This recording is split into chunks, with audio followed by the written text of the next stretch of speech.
Hello everyone. இன்னைக்கு நம்ம CMA income டேக்ஸில் இன்கம் ஃப்ரம் சேலரிஸ் கண்டினியூ பண்ண போகிறோம். ஸோ நெக்ஸ்ட் நம்ம பார்க்க போகிற டாபிக் வந்து ரிட்டையர்மெண்ட் பெனிஃபிட்ஸ். ரிட்டையர்மெண்ட்னா இப்போ 58 இயர்ஸ் இல்லைனா 60 இயர்ஸ் ஆனதுக்கப்புறம் நம்ம ஒரு கம்பெனியில் ஒரு பிஸ்னஸில் ஒர்க் பண்ணுறோம்னா அதுலேருந்து நம்ம ரிட்டையர் ஆயிடுவோம்.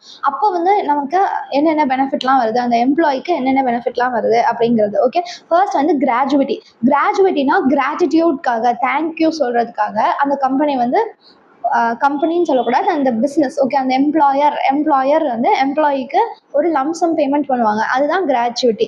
ஓகே, கிராஜுவிட்டி மீன்ஸ் கிராட்டிடியூட்காக, தேங்க்யூக்காக. ஓகே, நீங்கள் லாயலாக இவ்வளோ வருஷம் நீங்கள் ஒர்க் பண்ணீங்களா, அதுக்காக நாங்கள் வந்து உங்களுக்கு ஒரு பேமெண்ட் பண்ணுறோம் அப்படின்ட்டு சொல்லி லம்சம் பேமெண்ட் பண்ணாங்கன்னா அதான் கிராஜுவிட்டி. லீவ் என்கேஷ்மெண்ட்டு ஏற்கனவே நம்ம ஒரு லீவ் என்கேஷ்மெண்ட்னா என்ன அப்படிங்கிறது பார்த்துருப்போம் ஷார்ட்டாக.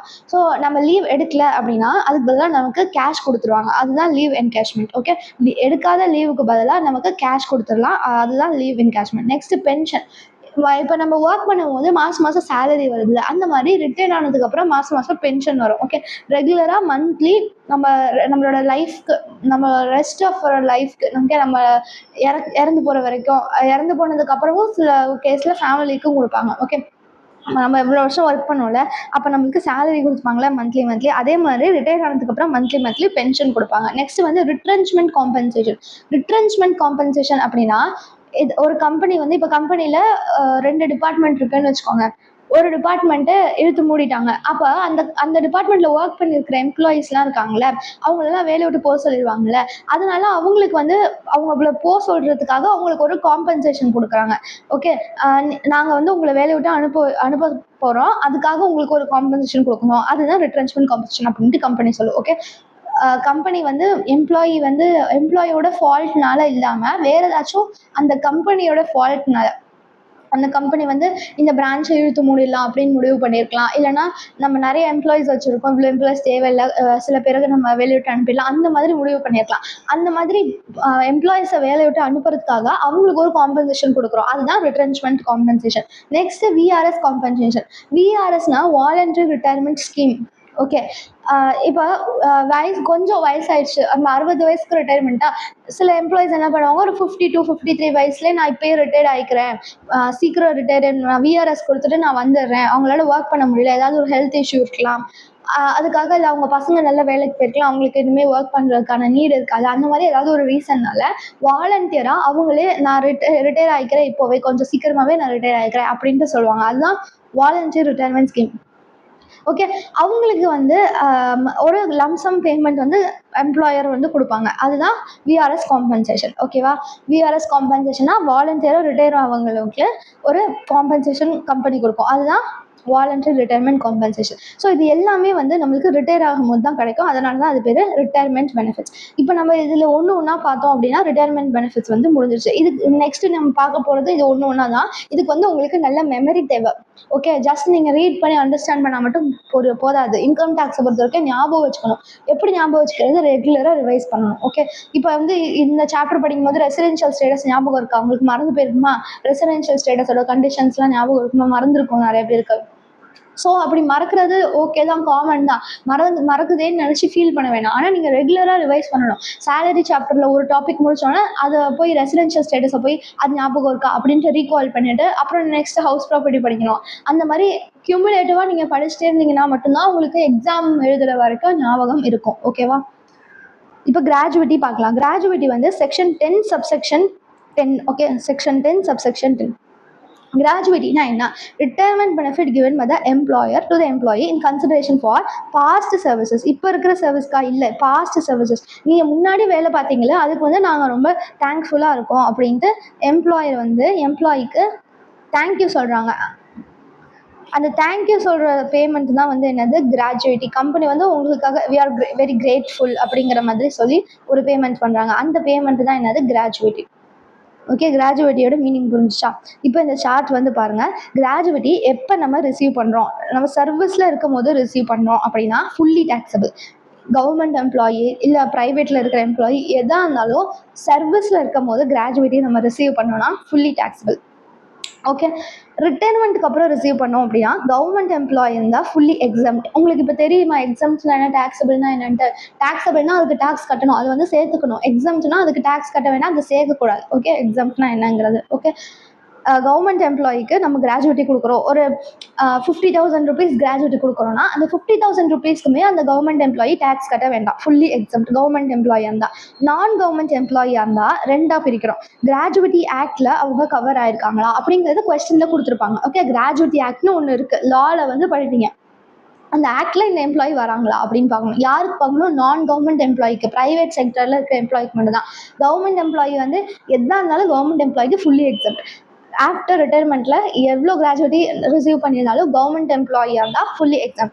நான் கவர்மெண்ட் எம்ப்ளாயியாக இருந்தால் கவர்ட் அண்டர் கிராஜுவிட்டி ஆக்டா இல்லை நாட் கவர்ட் அண்டர் கிராஜுவிட்டி ஆக்டா அப்படின்ட்டு பார்க்கணும். ஓகே, இப்போ கவர்ட் அண்டர் கிராஜுவிட்டி ஆக்ட்னா ஒரு அமௌண்ட் இருக்குது, நாட் கவர்ட் அண்டர் கிராஜுவிட்டி ஆக்ட்னா ஒரு அமௌண்ட் இருக்குது. இதை வந்து நீங்கள் கன்ஃபார்மாக ஞாபகம் வச்சுக்கணும். Okay, covered under gratuity act அப்படின்னா மேக்ஸிமம் உங்களுக்கு ஸ்டாட்யூட்ரி லிமிட் அப்படின்னா சீலிங்னு சொல்லுவோம். சீலிங்னா மேக்ஸிமம் அமௌண்ட் வந்து 20 lakhs. 20 lakhs ஞாபகம் வச்சுக்கோங்க.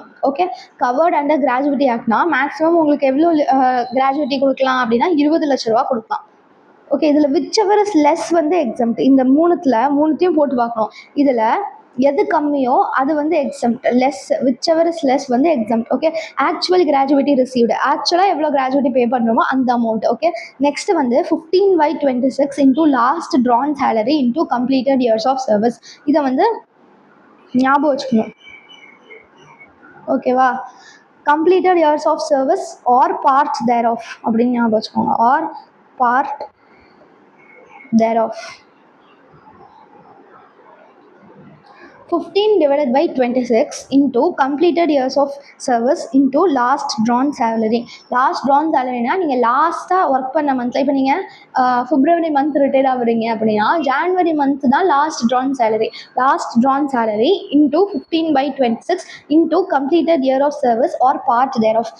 இப்போ 15 years 2 months அப்படின்னா 15 years அப்படின்னு எடுத்துக்கணும். 6 months வந்துருச்சு, 15 years 6 months அப்படின்னு வந்துச்சுன்னா 16 years அப்படின்னு எடுத்துக்கணும். அதுதான் பார்ட் தேர் ஆஃப்ங்கிறது. ஓகேவா, இது ஞாபகம் வச்சுட்டிங்களா? என்ன பார்த்துட்டு இருக்கோம் நம்ம? கிராஜுவிட்டி பார்க்குறோம். எப்போ ரிசீவ் பண்ணுறாங்க? After retirement. யார் ரிசீவ் பண்ணுறாங்க? நான் government employee, covered under gratuity act. அப்படின்னா இந்த மூணுத்தில் எது கம்மியோ அது எக்ஸம்ட். எந்த மூணு? ஃபர்ஸ்ட் வந்து மேக்ஸிமம் அமௌண்ட் 20 lakhs, செகண்ட் வந்து ஆக்சுவல் கிராஜுவிட்டி ரிசீவ்டு, தேர்ட் வந்து 15/26 into last drawn salary into completed years of service. Suppose seasonal எஸ்டாப்ளிஷ்மெண்ட்டாக இருந்தது, ஓகே, நார்மலாக ஒரு கம்பெனியாக இருந்ததுன்னா 15/26 போடுவோம். சீசனல் எஸ்டாப்ளிஷ்மெண்ட்னா ஒரு சீசனில் மட்டும்தான். இப்போ ஸ்வெட்டர் மேக்கிங் இண்டஸ்ட்ரி அந்த மாதிரி அந்த சீசன் ப்ராடக்ட்ஸ் மட்டும்தான். கொஞ்ச நாள் தான் அந்த கம்பெனி வந்து நடத்துவாங்க, மீதி நாள் லீவ் விட்ருவாங்க. அந்த மாதிரி ஏதாவது இருந்ததுன்னா 15 இடத்துல 7 வந்துடும். ஓகே, 7/26 போடணும். ஓகேவா, கவர்ட் அண்டர் கிராஜுவிட்டி ஆக்ட் பார்த்துட்டோம். இப்போ not covered under gratuity act. இது கிராஜுவிட்டியை ரிட்டைர்மெண்ட்டுக்கு அப்புறம் நான் கவர்மெண்ட் எம்ப்ளாயி ரிசீவ் பண்ணுறாங்க, அது நாட் கவர்ட் அண்டர் கிராஜுவிட்டி ஆக்டாக இருந்தால் எப்படி இருக்கும்? இதுவும் ஸ்டாட்யூட்டரி லிமிட் அதே தான். ஓகே, இதில் வந்து விச் எவர் இஸ் லெஸ் வந்து எக்ஸம்ட். ஸ்டாட்யூட்டரி லிமிட்னா மேக்ஸிமம் அமௌண்ட் எவ்வளோ கிராஜுவிட்டி கொடுக்கலாம்னா 20 lakhs. Actual gratuity received. இந்த தேர்ட் ஒன் இருக்குல்ல, இது மட்டும்தான் மாறுது கவர்ட் அண்டர் கிராஜுவிட்டி ஆக்டுக்கும் நாட் கவர்ட் அண்டர் கிராஜுவிட்டி ஆக்டுக்கும். ஓகேவா, 1/2 half of 10-month average salary into completed year of service. இதில் வந்து பார்ட் வந்து வராது, பார்ட் தேர் ஆஃப்ங்கிறது இதில் வராது. ஸோ இப்போ 15 years 7 months அப்படின்னு இருந்ததுன்னா அந்த மந்த்ஸை வந்து இக்னோர் பண்ணிடும். 15 years மட்டும்தான் எடுக்கணும். இதில் நாட் கவர்டில் இதில் வந்து 15 years 7 monthsன்னு இருந்ததுன்னா 15 years 7 monthsன்னு இருந்ததுன்னா 16 yearsன்னு எடுத்துப்போம்ல. 6 months அண்ட் அபவ்னா அதை நெக்ஸ்ட் பெரிய நம்பராக ஆக்கிடணும். ஓகேவா, இதில் வந்து பார்ட் தேர் ஆஃப் வராது. ஓகேவா, மந்த் இருந்ததுன்னா அதை இக்னோர் பண்ணிடணும். நாட் கவர்ட் அண்டர் கிராஜுவிட்டி ஆக்டாக இருந்தால். புரியுதா? Statutory limit 20 lakh, actual amount receive. இன்னொன்று half of 10-month average salary into completed years of service. அவ்வளோதான். ஓகே, இப்போ வந்து ஞாபகம் வச்சுக்கோங்க. இதில் சேலரின்னு சொன்னோம்ல, லாஸ்ட் ட்ரான் சேலரி, அந்த சேலரி வந்து என்னது அப்படின்னா பேசிக் சேலரி ப்ளஸ் டிஏனா டியர்னஸ் அலவன்ஸ். ஓகே, கொஸ்டினில் கொடுத்துருப்பாங்க. பேசிக் சேலரி ப்ளஸ் டிஏ, அதுதான் கவர்ட் அண்டர் கிராஜுவிட்டி ஆக்டில் இருக்கிற சேலரிக்கான meaning. Not covered under graduate ஆக்டில் சேலரினா என்னென்னா basic salary plus DA forming part of retirement benefits மட்டும்தான் எடுத்துக்கணும். இதில் வந்து டிஏவை ஃபுல் டிஏ எடுத்துக்கணும், டியர்னஸ் அலவன்ஸை. ஆனால் நாட் கவர்ட் அண்டர் கிராஜுவிட்டி ஆக்ட்டுக்கு forming part of retirement benefits எவ்வளோ அப்படின்ட்டு கொஸ்டினில் கொடுத்துருப்பாங்க. இப்போ வந்து 300 rupees per month டிஏ, அதில் வந்து 200 ஃபார்மிங் பார்ட் அப்படின்னு கொடுத்துருந்தாங்கன்னா 200 மட்டும்தான் எடுத்துக்கணும். எது வந்து ரிட்டையர்மெண்ட் பெனிஃபிட்ஸோட பார்ட்டில் இருக்கோ அது மட்டும்தான் இதில் டிஏல எடுத்துக்கணும். அப்புறம் கமிஷன் வந்து டேர்ன் ஓவர் பேஸ்டு கமிஷனாக இருந்ததுன்னா மட்டும்தான் கமிஷனை எடுத்துக்கணும். ஓகே, இதில் கமிஷன்லாம் எடுக்க மாட்டோம். நாட் கவர்ட் அண்டர் கிராஜுவிட்டி ஆக்டில் டேர்ன் ஓவர் பேஸ்டு இருக்கிற கமிஷன் மட்டும்தான் எடுத்துக்கணும். Okay, commission if calculated as a fixed percentage of turn over achieved by the employee. சரியா? இப்போ ஞாபகம் வச்சிட்டிங்களா? ஓகேவா? ஸோ கிராஜுவிட்டி வந்து பிஃபோர் ரிட்டையர்மெண்ட்டா ஆஃப்டர் ரிட்டையர்மெண்ட்டான்னு பார்க்கணும். பிஃபோர் ரிட்டையர்மெண்ட்டா ஆஃப்டர் ரிட்டையர்மெண்ட்டா? பிஃபோர் ரிட்டையர்மெண்ட்டாக இருந்ததுன்னா எல்லாருக்குமே டாக்ஸபிள் தான். ஆஃப்டர் ரிட்டையர்மெண்ட்டாக இருந்ததுன்னா கவர்மெண்ட் எம்ப்ளாயியா ப்ரைவேட் எம்ப்ளாயியான்னு பார்க்குறோம். கவர்மெண்ட் எம்ப்ளாயியா அதர் தேன் கவர்மெண்ட் எம்ப்ளாயியாக பார்க்குறோம். கவர்மெண்ட் எம்ப்ளாயியாக இருந்தாங்கன்னா ஃபுல்லி எக்ஸம்ட்.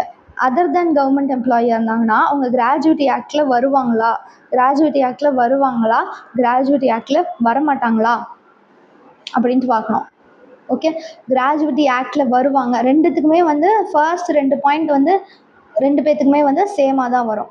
மேக்ஸிமம் அமௌண்ட் வந்து 20 lakhs, இதுலேயும் 20 lakhs ஆக்சுவல், இதுலேயும் ஆக்சுவல். இந்த தேர்ட் பாயிண்ட் மட்டும்தான் மாறும். இதில் என்னது 15/26 into last Tran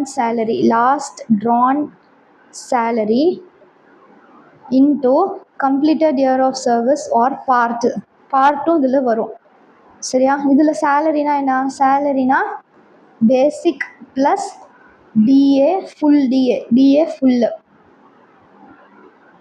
not covered under gratuity ஆக்டாக இருந்தால் half of 10 month average salary into completed year of service. Part வந்து வராது, அவ்வளோதான். இதை வந்து ஞாபகம் வச்சுக்க முடியுமா உங்களால்? இதை வந்து ஞாபகம் வச்சு தான் ஆகணும். முடியுமா தான் கிடையாது, கண்டிப்பாக நீங்கள் கிராஜுவிட்டியை ஞாபகம் வச்சு தான் ஆகணும். கிராஜுவிட்டி மாதிரியே இதில் நிறையா இருக்கும். இது எல்லா பாயிண்ட்டுமே நீங்கள் ஞாபகம் வச்சு தான் ஆகணும், வேறு வழியே கிடையாது. சரியா? இப்போ ஆவரேஜ் சேலரி இருக்குல்ல, இந்த 10 months இருக்குல்ல, 10 months ஆவரேஜ் சேலரி. எந்த 10 months அப்படின்னா அவங்க ரிட்டையர் ஆகிறதுக்கு முன்னாடி இருக்கிற 10 months preceding the date of retirement. 10 months preceding the date of retirement இருக்கிற 10 monthsையும் எடுத்து அதுக்கு ஆவரேஜ் இருக்கணும். ஓகே, 10 months சேலரியும் ஆட் பண்ணி டிவைடட் பை 10ன்னு போடணும், அவ்வளோதான். சரியா? Number of years of service, அதுதான் நான் இப்போ சொன்னேன். கவர்ட் அண்டர் கிராஜுவிட்டி ஆக்டாக இருந்ததுன்னா மோர் தேன் 6 months 1 yearன்னு எடுத்துக்கணும். நாட் கவர்ட் அண்டர் கிராஜுவிட்டி ஆக்ட்னா மந்த்தை இக்னோர் பண்ணிடணும். Gratuity received by legal heirs of government employee. இந்த கவர்மெண்ட் எம்ப்ளாயி இருக்காங்கல்ல, இந்த கவர்மெண்ட் எம்ப்ளாயி இறந்து போயிட்டாருன்னா அவங்களுடைய லீகல் ஹையருக்கு கொடுப்பாங்கல்ல, legal heir of government employee, அவங்களுக்குமே ஃபுல்லி எக்ஸம்ட் தான். Okay, if gratuity becomes due before the death of the assessee. Okay, அந்த அசஸி இறக்குறதுக்கு முன்னாடி கிராஜுவிட்டி டியூ ஆயிடுச்சு. No matter when and by whom received. யார் ரிசீவ் பண்ணாங்களா, அவங்க ரிசீவ் பண்ணாங்களா, இல்லை அவங்க லீகல் ஹையர் ரிசீவ் பண்ணுறாங்களா, அவங்க இறக்குறதுக்கு முன்னாடி ரிசீவ் பண்ணுறாங்களா, இறக்குறதுக்கு அப்புறம் ரிசீவ் பண்ணுறாங்களா, எப்படி இருந்தாலும் அது டாக்ஸபிள் தான். சரியா? Before the death of the assessee அது டியூ ஆயிடுச்சுன்னா அது டாக்ஸபிள் தான். ஆனால் after the death of the assessee due ஆயிடுச்சுன்னா நாட் டாக்ஸபிள். புரியுதா? அந்த அசஸி உயிரோடு இருக்கும் போது கிராஜுவிட்டி டியூ ஆயிடுச்சுன்னா அது டாக்ஸபிள்.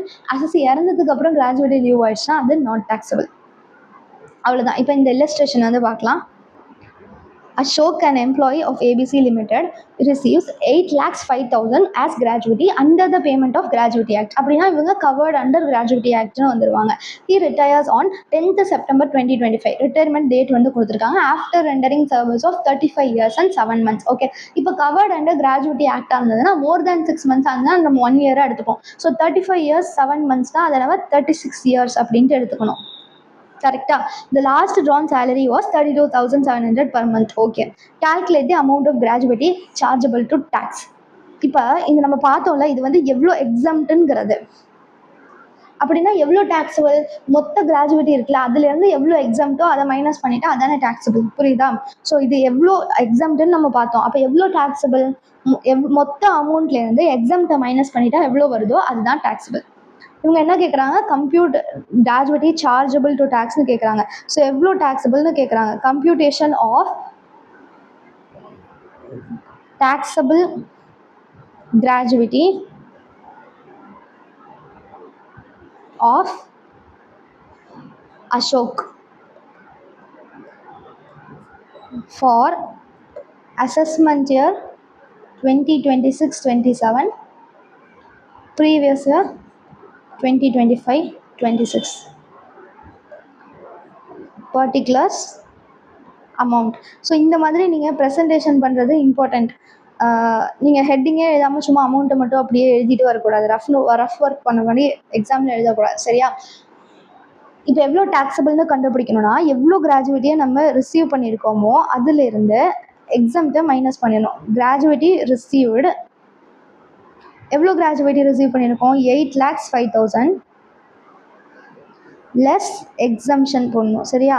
லெஸ் எக்ஸம்ஷன் தான் அந்த நம்ம மேலே படித்த points. Covered under gratuity act இருந்தால் என்னென்னலாம் எக்ஸாம், ஃபர்ஸ்ட் வந்து அந்த ஸ்டாட்யூட்ரி அமௌண்ட்டு, ஸ்டாட்யூட்ரி லிமிட்னு 20 lakhsனு பார்த்தோம்ல, அது எக்ஸம்ஷன் எது, விச் எவர் இஸ் லெஸ் தான் exempt, whichever is less.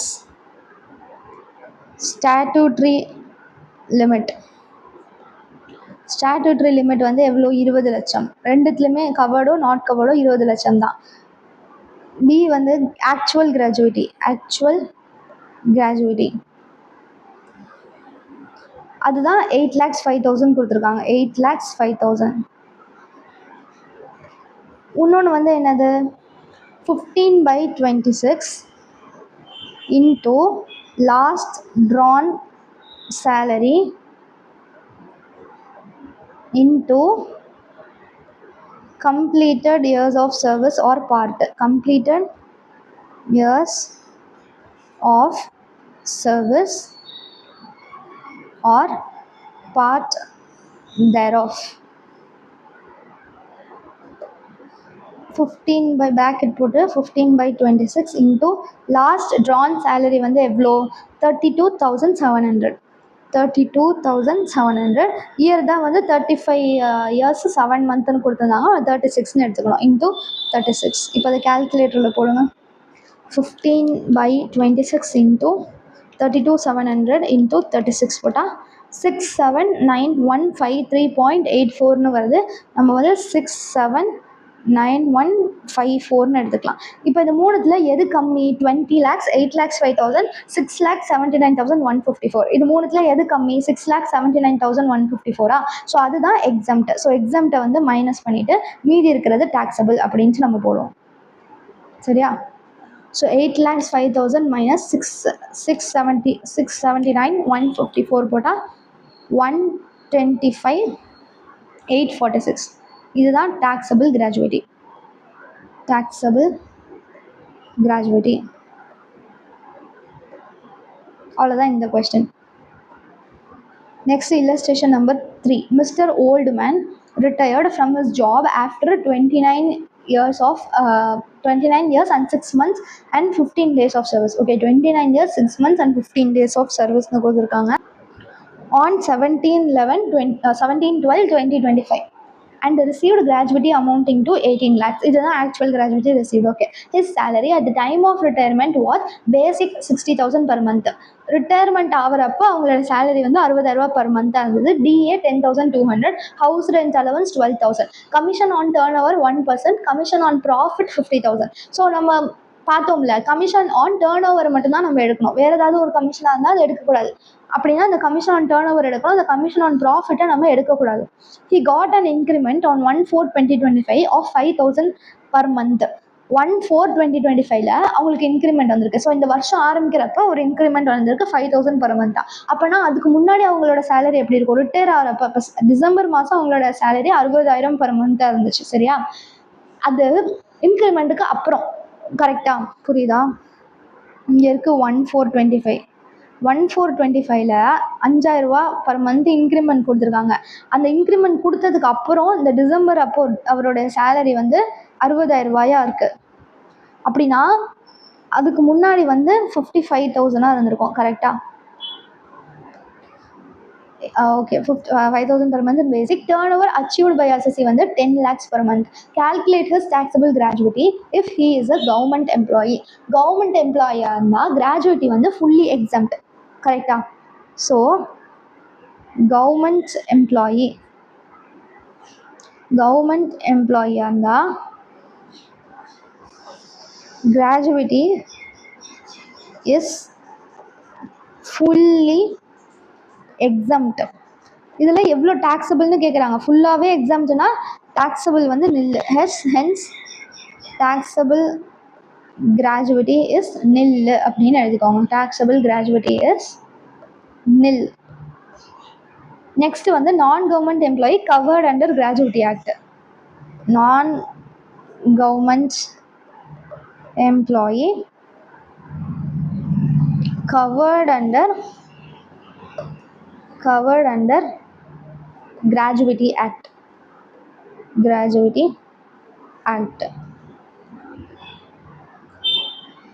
Okay, so இவங்களுக்கு நம்ம எப்படி போடுவோம்? பர்டிகுலர்ஸ் அமௌண்ட் போட்டுட்டு போன கொஸ்டினில் போட்டோம்ல அதே தான். பர்டிகுலர்ஸ் அமௌண்ட்டு ஸ்டாட்டுட்ரி லிமிட் 20 லட்சம் ரூபா. ஸ்டாட்டுட்ரி லிமிட் வந்து 20 lakhs. Actual gratuity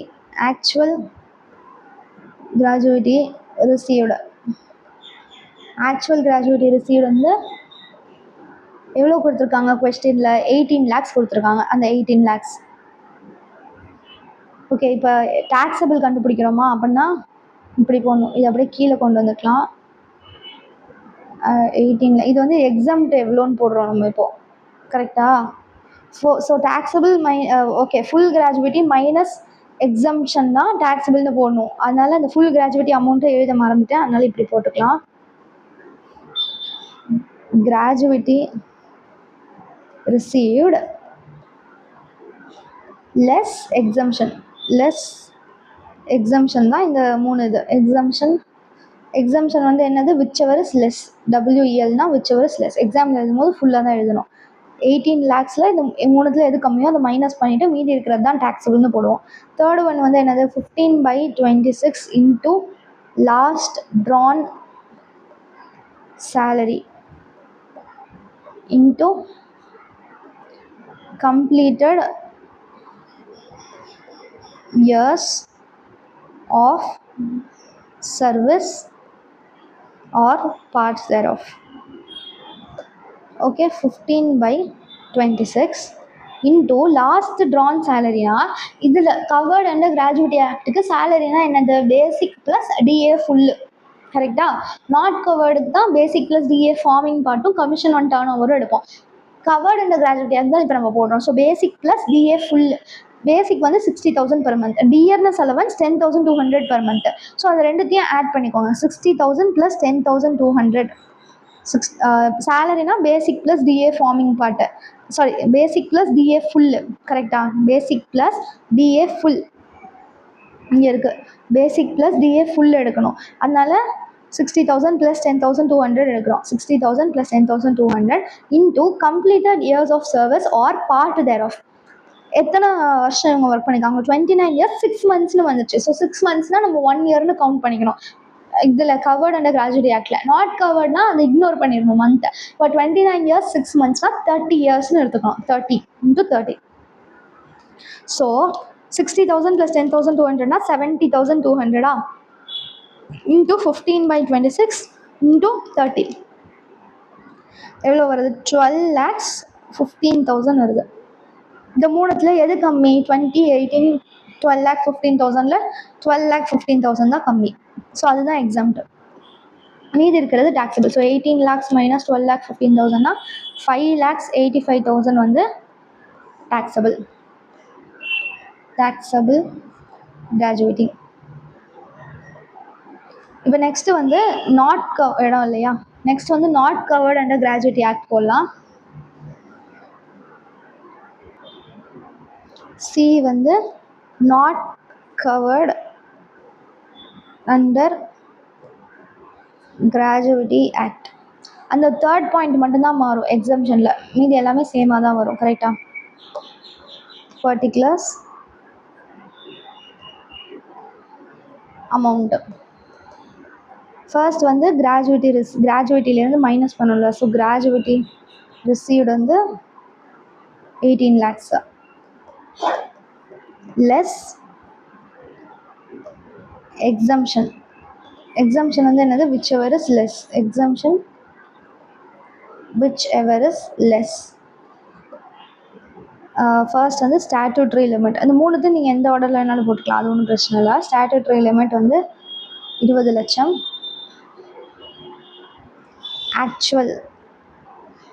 actual gratuity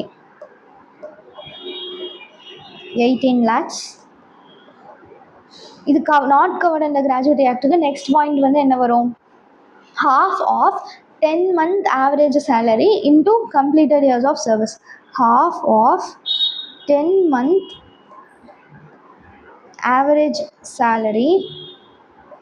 இதில் சேலரினா என்ன? Basic plus DA forming part plus commission on turn over. இது plus into completed years of service. Into இதில் பார்ட் வராது, மந்த்தாக இருந்ததுன்னா இக்னோர் பண்ணணும். Completed years of service. half of 10 month average salary working நோட்டில் போடலாம். இன்டூ இதில் வந்து 29 years 6 months சம்திங் இருந்ததா? 29 years 6 months. மந்த்தை இக்னோர் பண்ணிடணும், 29 மட்டும்தான் எடுத்துக்கணும். இன்டூ 29 மட்டும்தான் போடணும்.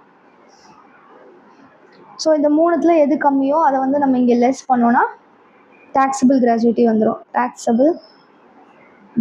வந்துடும். இப்போது 10 month ஆவரேஜ் சேலரி எப்படி கண்டுபிடிக்கிறது? அதுக்கு இன்க்ரிமெண்ட்லாம் வந்து கொடுத்துருக்காங்கல்ல, ஸோ அந்த இன்க்ரிமெண்ட்டையும் நம்ம கணக்கில் எடுத்துக்கணும். So basic plus DA forming part plus commission on turn over எடுப்போமா? அது 10 monthsக்கு லாஸ்ட் 10 monthsக்கு எப்படி இருக்குன்னு பார்த்து அதை மூணுத்தையும் ஆட் பண்ணி அதோட ஆவரேஜ் எடுக்கணும். அதுதான் இந்த 10 month ஆவரேஜ் சேலரிங்கிறது. ஸோ ஒர்க்கிங் நோட்னு போட்டு calculation of 10 months average salary.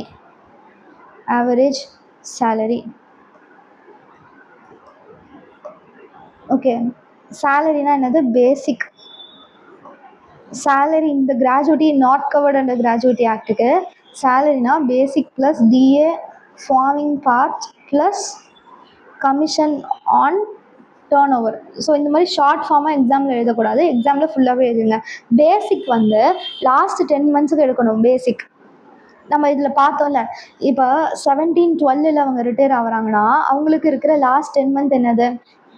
டிசம்பருக்கு முன்னாடி நவம்பர், அக்டோபர், செப்டம்பர் விரல் விட்டு என்னங்க, no problem. November, October, September, August, July, June, May, April, March, February வரைக்கும் நம்ம எடுக்கணும். இங்கே இருக்கிற பிப்ரவரி வரைக்கும், இங்கே மார்ச் இருக்கும், பிப்ரவரி இருக்கும். பிப்ரவரி வரைக்கும் இருக்கிறது தான் 10 months. கரெக்டா? அப்படின்னா ஏப்ரல்லேருந்து அவங்களுக்கு இன்க்ரிமெண்ட் இருக்குது. அப்போ மார்ச் வரைக்கும் அவங்களுக்கு 55,000 தான் சேலரி இருந்திருக்கும். ஓகே, இதில் வந்து 2 மாதம், வந்து 55,000 தான் இருந்திருக்கும். அதுக்கப்புறம் இதில் இருக்கிற 8 மாதத்துக்கு தான் 60,000 இருந்திருக்கும். கரெக்டா? புரியுதுல? இவங்க இன்க்ரிமெண்ட் வந்து ஏப்ரல்லேருந்து தான் அப்படின்னு கொடுத்துருக்காங்க. லாஸ்ட்டு 10 monthனா நமக்கு பிப்ரவரியிலேருந்து வருது. ஸோ பிப்ரவரி, மார்ச்சுக்கு அவங்களோட சேலரி 55,000 தான் இருந்திருக்கும். அதுக்கப்புறம் தான் 60,000 இருந்திருக்கும். ஸோ பேசிக் வந்து 55,000 ஃபார் 2 months. 55,000 2 monthsக்கு ப்ளஸ் 60,000 வந்து 8 monthsக்கு. இது ஓகே தானே? புரியுதா? இது வந்து பேசிக்.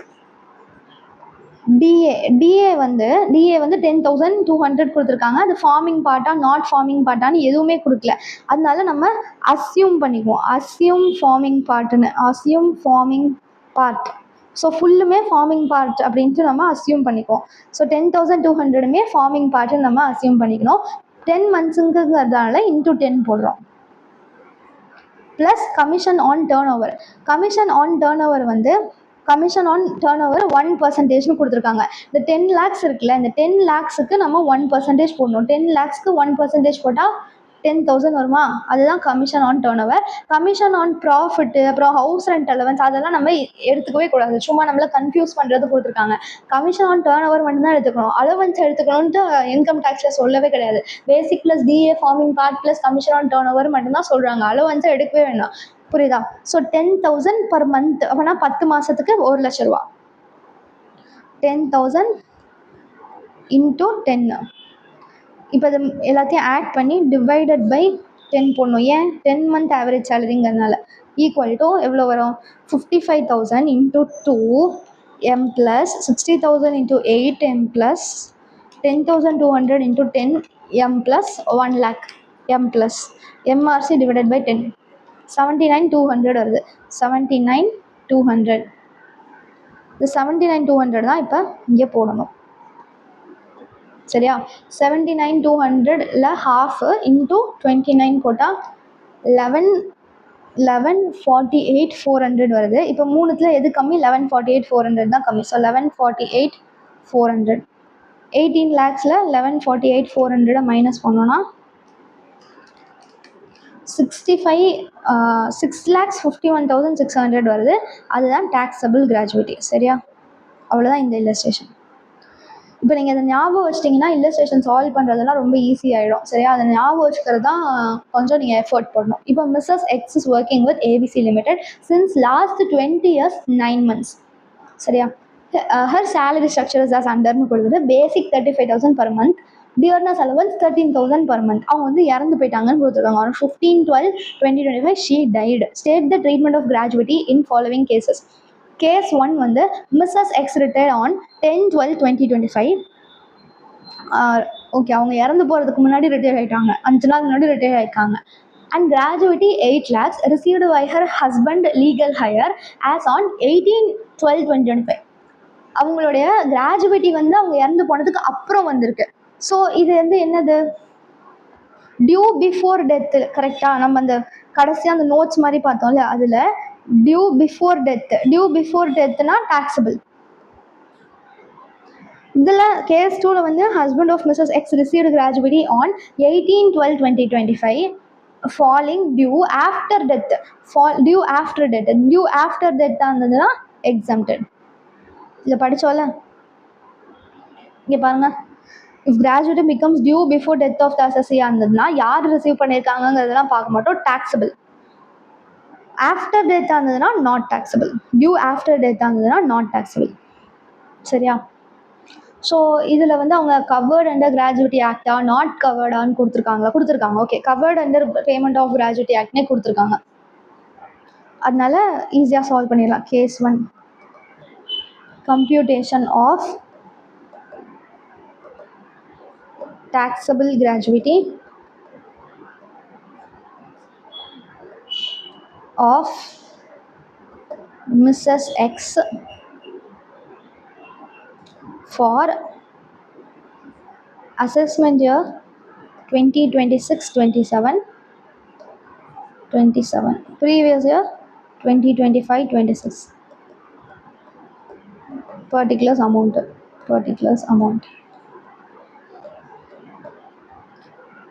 இப்போ ஃபர்ஸ்ட் கிராஜுவிட்டி ரிசீவ்டு எவ்வளோன்னு எழுதிட்டு அதுலேருந்து எக்ஸம்ஷனை நம்ம சப்ராக்ட் பண்ணுவோம்.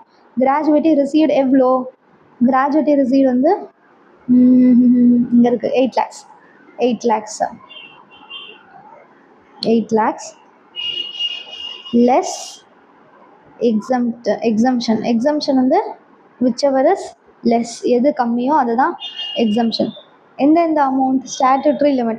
ஸ்டாட்டூட்ரி லிமிட் வந்து எவ்வளோ? 20 லட்சம் ரூபா. ஸ்டாட்டூட்ரி லிமிட் 20 lakhs. ஆக்சுவல் கிராஜுவிட்டி வந்து 8 lakhs. இன்னொன்று வந்து என்னது? இது வந்து கவர்ட் அண்டர் கிராஜுவிட்டி ஆக்ட். அப்படின்னா 15/26 இன்டூ லாஸ்ட் ட்ரான் சேலரி. சேலரினா basic plus DA full. last drawn salary into completed years of service or part. So more than 6 months ஆகுதுன்னா 1 year எடுப்போம். இதில் கவர்ட் அண்டர் கிராஜுவேட்டிங்கிறதால இயர்ஸ் ஆஃப் சர்வீஸ்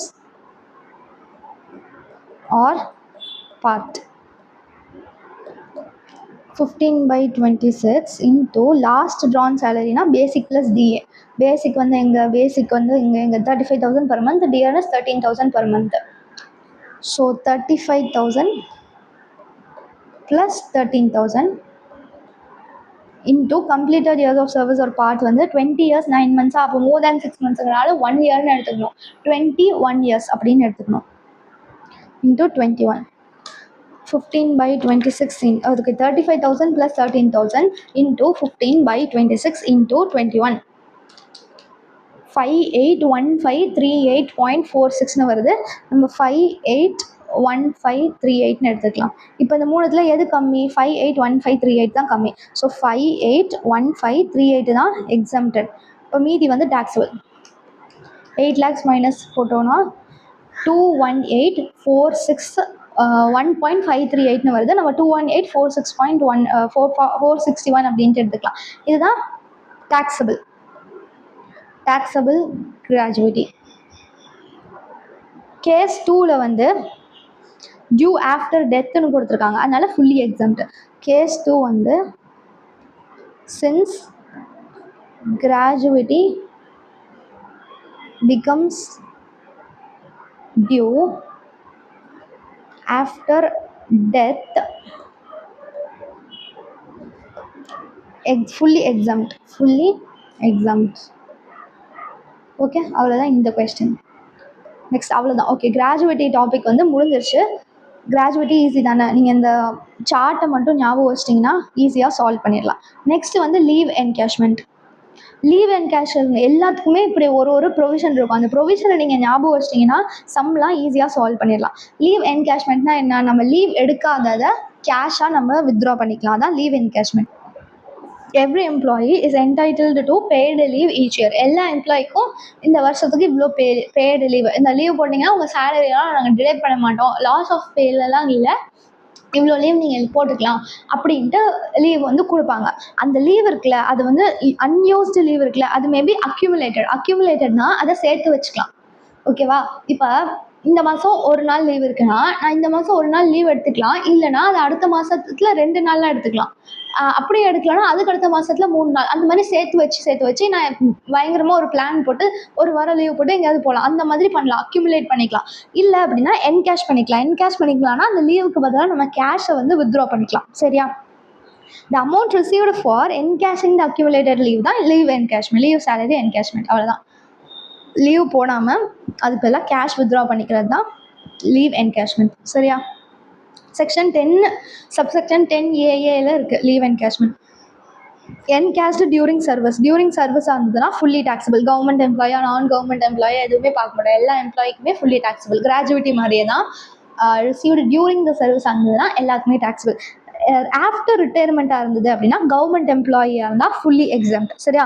இதில் நான் government எம்ப்ளாய்க்கு இப்போ covert under ஆக்ட்லாம் பார்க்க வேணாம், ஒரே ஒரு ப்ரொவிஷன் மட்டும் படித்தா போதும். ஸோ இது ரெண்டுமே நீங்கள் ஆல்ரெடி படிச்சிட்டிங்க. டியூரிங் சர்வீஸாக இருந்ததுன்னா ஃபுல்லி டாக்ஸபிள், ஆஃப்டர் த ரிட்டையர்மெண்ட்டாக இருந்ததுன்னா கவர்மெண்ட் எம்ப்ளாயி இருந்தால் ஃபுல்லி எக்ஸம்ட். இது நீங்கள் ஏற்கனவே படிச்சிட்டிங்க. இப்போ நான் கவர்மெண்ட் எம்ப்ளாய்க்கு இருக்கிற ப்ரொவிஷன் மட்டும் படித்தா போதும். ஸ்டாட்யூட்டரி லிமிட் வந்து 25 lakhs. அதில் வந்து 20 lakhs கிராஜுவேட்டியில், இதில் எவ்வளோ? 25 lakhs. ஓகே. செகண்ட் வந்து ஆக்சுவல் அமௌண்ட், அதே மாதிரி ஆக்சுவல் அமௌண்ட். நெக்ஸ்ட் வந்து 10 into 10 month ஆவரேஜ் சேலரி. அவ்வளோதான். இந்த இயர்லாம் எதுவுமே போட மாட்டோம். 10 into 10 month ஆவரேஜ் சேலரி. ஓகேவா? நெக்ஸ்ட் வந்து cash equivalent value of leaves in this account at the time of retirement. இது வந்து ஒர்க்கிங் நோட்டில் போடுவோம். இப்போ இதை ஜஸ்ட் ஞாபகம் வச்சுக்கோங்க. Statutory limit 25 lakhs, actual amount. இன்னொன்று வந்து என்னது? 10 into 10 month ஆவரேஜ் சேலரி. இன்னொன்று வந்து cash equivalent of leave in this account at the time of retirement. சரியா? இதில் சேலரியோட மீனிங் வந்து என்னது? சேலரி வந்து இப்போ நாட் கவர்ட் அண்டர் கிராஜுவிட்டி ஆக்டுக்கு படித்தோம்ல, not covered under gratuity act, அதில் என்னவோ அதே தான். நாட் கவர்ட் அண்டர் கிராஜுவிட்டி ஆக்டில் படித்தோம்ல, basic plus DA forming part plus commission on turn over, gratuity act, அதில் படித்த அதே மீனிங் தான் இதுலேயும். சரியா? சர்வீஸ் வந்து கம்ப்ளீட்டட் இயர்ஸ் ஆஃப் சர்வீஸை எடுத்துக்கணும். Completed years of service. Next average சேலரினா ரிட்டையர் ஆகிறதுக்கு முன்னாடி இருக்கிற 10 மாதத்தோட ஆவரேஜ். ஓகே, இப்போது இதை பார்க்கலாம். கேஷ் ஈக்குவலண்ட் வேல்யூ ஒர்க்கிங் நோட்டில் போட வேண்டியது. அதை எப்படி கண்டுபிடிக்கிறது? ஓகேவா? ஆர்கனைசேஷன், அந்த கம்பெனி, அவங்க ஒர்க் பண்ணுற கம்பெனி, இப்போ நீங்கள் ரிலையன்ஸ் இண்டஸ்ட்ரியில் ஒர்க் பண்ணுறீங்கன்னா அந்த கம்பெனியோடைய ரூல்ஸ் படி நீங்கள் எவ்வளோ லீவ் எடுத்துக்கலாம் அப்படிங்கிறது. இல்லைனா இன்கம் டேக்ஸோட ரூல்ஸ் படி, இன்கம் டேக்ஸ் என்ன சொல்லுதுன்னா 30 days for each completed years of service நீங்கள் லீவ் எடுத்துக்கலாம் அப்படின்னு சொல்லுது. ஓகேவா? இது ரெண்டுத்தில் எது கம்மியோ அதை ஃபர்ஸ்ட் எடுத்துக்கணும். ஓகே, ஃபர்ஸ்ட் வந்து ஆர்கனைசேஷனல் ரூல்ஸ் படி எவ்வளோ லீவோ அது. இன்னொன்று வந்து என்னது, income tax rules. Income tax rules என்ன சொல்லுது, ஒரு கம்ப்ளீட்டட் இயர்ஸ் ஆஃப் சர்வீஸ்க்கும் 30 நாள் வந்து நீங்கள் லீவ் எடுத்துக்கலாம்னு சொல்லுது. 30 days for each completed years of service. இது ரெண்டுத்தில் எது கம்மியோ அதை ஃபர்ஸ்ட் எடுத்துக்கணும். அதிலிருந்து less leave encashed during service. நீங்கள் சர்வீஸ் அப்போ எவ்வளோ லீவை நீங்கள் கேஷாக மாற்றிருப்பீங்களோ அதை வந்து கம்மிப்படுத்தணும், லெஸ் பண்ணணும். ஓகே, இப்போ நமக்கு என்ன கிடைக்கும், leave in his account at the time of retirement கிடைக்கும். சரியா? அதிலிருந்து இப்போ டி இருக்கிற அந்த டி இன்டூ ஆவரேஜ் சேலரி போடணும், அவ்வளோதான். புரியுதா? இப்போ லீவ் அமௌண்ட் இது வந்து எத்தனை லீவ்னு வரும், நம்பர் ஆஃப் டேஸ் லீவ் வந்து வரும். ஃபர்ஸ்ட் வந்து எவ்வளோ லீவு நம்ம எடுத்துக்கலாம் அப்படிங்கிறது. அது இன்கம் டேக்ஸ் ஆக்ட் சொல்கிறபடியா அந்த கம்பெனி சொல்கிறபடியா அது ரெண்டுத்தில் எது கம்மியோ அதை ஃபர்ஸ்ட் எடுத்துக்கணும். அதுலேருந்து நீங்கள் ஆல்ரெடி சர்வீஸில் இருக்கும் போது லீவை வந்து கேஷாக மாற்றிட்டீங்க, அதை இன்னொரு கேஷாக மாற்றி கணக்கு கேட்குறீங்களா, நீங்கள் என்ன ஃப்ராட் பண்ணுறீங்களா, அதனால நாங்கள் அதை எடுத்துக்க மாட்டோம், அதை லெஸ் பண்ணிடுறோம். புரியுதா?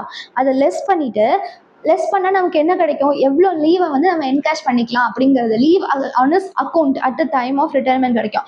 அதை நம்ம இப்போ அமௌண்ட்டாக மாற்றுறோம், அவ்வளோதான். இந்த லீவை அமௌண்ட்டாக மாற்றுறோம். எப்படி அமௌண்ட்டாக மாற்றுறோம், ஆவரேஜ் சேலரியோட மல்டிப்ளை பண்ணுறோம், அவ்வளோதான். புரியுதா? இப்போது அவ்வளோதான். இதில் வந்து கம்ப்ளீட்டட் சர்வீஸ்னு மட்டும்தான் கொடுத்துருக்காங்க. அப்படின்னா மந்த்துங்கிறது தான் இக்னோர் பண்ணணும், மந்த்தை இக்னோர் பண்ணணும். 6 years 7 monthsன்னு இருந்ததுன்னா 6 years தான் எடுக்கணும். புரியுதா? ஓகே, லீவ் என்கேஷ்மெண்ட்னா என்னது, நம்ம லீவ் போடுறதுக்கு பதிலாக அந்த லீவை நம்ம கேஷாக ரிசீவ் பண்ணியிருக்கலாம். அது வந்து சர்வீஸாக இருந்ததுன்னா எல்லா எம்ப்ளாய்க்குமே ஃபுல்லி டேக்ஸபிள். ரிட்டையர்மெண்ட் அப்போனா கவர்மெண்ட் எம்ப்ளாயியாக இருந்தால் fully exempt. Other than government எம்ப்ளாயியாக இருந்தால் 4த்துல எது கம்மியோ எக்ஸம்ட். எந்த 4? ஃபர்ஸ்ட் வந்து ஸ்டாட்யூட்டரி லிமிட், மேக்ஸிமம் அமௌண்ட் இவ்வளோ தான் அப்படின்ட்டு கவர்மெண்ட் சொல்லுது, அதுதான் ஸ்டாட்யூட்டரி லிமிட். அது எவ்வளோ, 25 lakhs. செகண்ட் வந்து actual leave encashment receive. Third வந்து 10 into 10 month average salary. Fourth வந்து அந்த ஒர்க்கிங் நோட்டில் போடுறது. அந்த ஒர்க்கிங் நோட் எப்படி போடுவோம், கவர்மெண்ட் சொல்கிற ரூல்ஸ் படி, கவர்மெண்ட் மீன்ஸ் இன்கம் டேக்ஸ் சொல்கிற ரூல்ஸ் படி இருக்கிற லீவு. அது எப்படி, ஒரு கம்ப்ளீட்டட் இயர்ஸ் ஆஃப் சர்வீஸ்க்கும் 30 நாள் லீவு. அது இல்லைனா அந்த ஆர்கனைசேஷன் ரூல் படி இருக்கிறது. அது ரெண்டுத்தில் எது கம்மியோ அதுலேருந்து ஏற்கனவே நீங்கள் சர்வீஸில் லீவை என்கேஷ் பண்ணியிருப்பீங்களா, அந்த லீவை திரும்பி கேட்குறீங்களா, அதெல்லாம் கேட்கக்கூடாது. அதனால அந்த லீவை மைனஸ் பண்ணிடணும். லீவை மைனஸ் பண்ணிட்டா நமக்கு எவ்வளோ லீவ் நம்ம இப்போ எடுத்துக்கலாம் அப்படிங்கிற அமௌண்ட் அப்படிங்கிற லீவ் நம்பர் ஆஃப் டேஸ் வந்து கிடைக்கும். அந்த நம்பர் ஆஃப் டேஸை அமௌண்ட்டாக மாற்றணும். எப்படி அமௌண்ட்டாக மாற்றுறது, ஆவரேஜ் சேலரியோட மல்டிபிள் பண்ணும், அவ்வளோதான். இப்போ இந்த 4த்துல எது வந்து கம்மியோ அதான் எக்ஸம்ட், மீதி வந்து டேக்ஸபிள். சேலரினா என்ன, basic plus DA forming part plus commission on turn over. Service வந்து கம்ப்ளீட்டட் இயர்ஸ் ஆஃப் சர்வீஸ் மட்டும்தான் ஃப்ராக்ஷனாக இக்னோர் பண்ணணும். ஃப்ராக்ஷன்னா மந்த்தாக இருந்ததுன்னா அதை இக்னோர் பண்ணணும். ஆவரேஜ் சேலரி வந்து ரிட்டையர்மெண்ட்டுக்கு முன்னாடி இருக்கிற கடந்த 10 மாதத்துக்கான சேலரி, அவ்வளோதான் லீவ் என்கேஷ்மெண்ட். இப்போ இல்லஸ்ட்ரேஷன் நம்பர் 5 வந்து பார்க்கலாம். Mr. Banu is working in Zebra Limited since last 25 years 9 months. இதை இக்னோர் பண்ணணும், month. The company allows 2 months leave for every completed years of service to its employees. நீங்கள் ஒரு completed years of சர்வீஸ்க்கும் அந்த கம்பெனியோட rules படி 2 months leave. இவங்க எத்தனை years complete பண்ணியிருக்காங்க, 25 years. அப்படின்னா ஒரு இயர்ஸ்க்கும் 2 months லீவ் அலோவ் பண்ணுவாங்க. அப்படின்னா உங்களுக்கு 50 days லீவ் வந்து அலோவ் பண்ணுவாங்க. ஆனால் இன்கம் டேக்ஸ் ஆக்ட் வந்து எவ்வளோ அலோவ் பண்ணுவோம், கம்ப்ளீட்டட் இயர்ஸ் ஆஃப் சர்வீஸ்க்கு ஒரு வருஷத்துக்கும் 30 நாள் வந்து அலோவ் பண்ணும். கரெக்டா? ஸோ 30 days வந்து 1 monthன்னு சொல்லலாமா? புரியுதா? இன்கம் டேக்ஸ் ரூல்ஸ் படி எத்தனை இயர்ஸ் ஆஃப் சர்வீஸை கம்ப்ளீட் பண்ணியிருக்கோமோ ஒரு இயர்ஸ் ஆஃப் சர்வீஸ்க்கும் 30 days அலௌடு. அதானே பார்த்தோம், 30 days for each completed years of service. அப்போ இந்த 30 days-ஐ 1 monthன்னு சொல்லலாமா?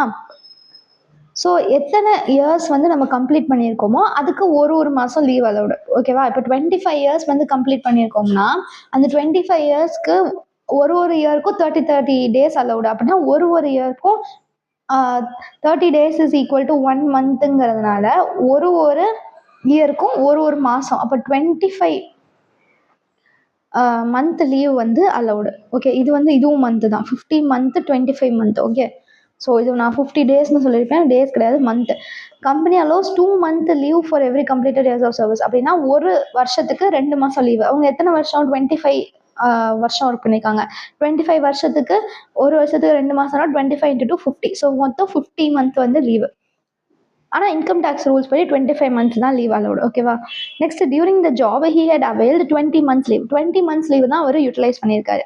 Okay, at the time of retirement on 10/8/2025 he got 7,50,000 as leave encashment. Okay, as on that date his basic salary was 35,000 per month, DA வந்து 20,000 per month. இதில் வந்து எதுவுமே கொடுக்கல, DA farming பார்ட்டான்னு கொடுத்துருக்காங்க, கீழே இல்லை கொடுக்கல, 20,000 per month மட்டும் தான் கொடுத்துருக்காங்க. ஸோ நம்ம ஃபுல்லாகவே ஃபார்மிங் பார்ட்னு அசியூம் பண்ணிக்கணும். Commission was 5% on turn over, 2,000 per month fixed. இந்த ஃபிக்ஸ்டு இருக்குல்ல, அதை வந்து இக்னோர். ஓகேவா? டேர்ன் ஓவர் பேஸ்டு கமிஷன் மட்டும் தான் நம்ம எடுத்துப்போம். டேர்ன் ஓவர் வந்து எவ்வளோ? 50 lakhs. அந்த 50 lakhsக்கு 5% மட்டும் தான் நம்ம எடுத்துப்போம். Bhanu got an increment of 10,000 per month. அது எதுக்கு சொல்லியிருக்காங்கன்னா, அந்த லாஸ்ட் 10 மந்த்துக்கு சேலரி எவ்வளோன்னு கண்டுபிடிக்கணும், அதுக்காக சொல்லியிருக்காங்க. Okay, from 1/1/25 basic and 5,000 per month in DA. Compute his taxable leave encashment salary அப்படின்ட்டு ஏல வந்து கொடுத்துருக்காங்க. பியில் வந்து how shall your answer differ if the assessee had taken 2 month leave instead of 20 month அப்படின்ட்டு கொடுத்துருக்காங்க. Okay, case A case B ரெண்டுத்தையும் நம்ம சைமல்டேனியஸாகவே போட்டுடலாம். சரியா? Computation of taxable leave encashment, leave the B. Okay, leave encashment. Okay, இதில் எழுதும்போது hand ரைட்டிங்கே கேவலமாக போகுது. Of Mr Bhanu for assessment year 2026-27, previous year 2025-26. இப்படி நம்ம கேஸ் ஏ கேஸ் பின்னு ரெண்டுத்தையும் பக்கத்துலேயே போட்டுடலாம். கேஸ் ஏ கேஸ் பி மட்டும் போட்டுடலாம். Case B. ஸ்டாட்யூட்ரி லிமிட் வந்து என்னது?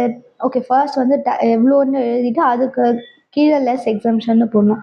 ஸோ லீவ் என்கேஷ்மெண்ட் எவ்வளோ ரிசீவ் பண்ணியிருக்காங்கன்னு ஃபர்ஸ்ட்டு ரெண்டுத்துலையுமே எழுதிடலாம். லீவ் என்கேஷ்மெண்ட் வந்து எவ்வளோ ரிசீவ் பண்ணியிருக்காங்க? லீவ் என்கேஷ்மெண்ட் வந்து இங்கே இருக்க 7,50,000. ஸோ இதுலேயே நம்ம இன்னர் காலம் அவுட்டர் காலம்னு வச்சுக்கலாம். So case A case B இருக்குல்ல, அதில் இன்னர் காலம் அவுட்டர் காலம்னு வச்சுக்கலாம்.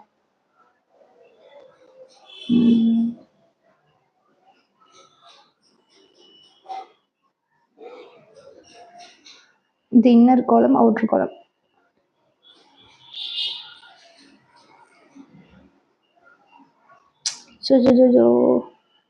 சாரி.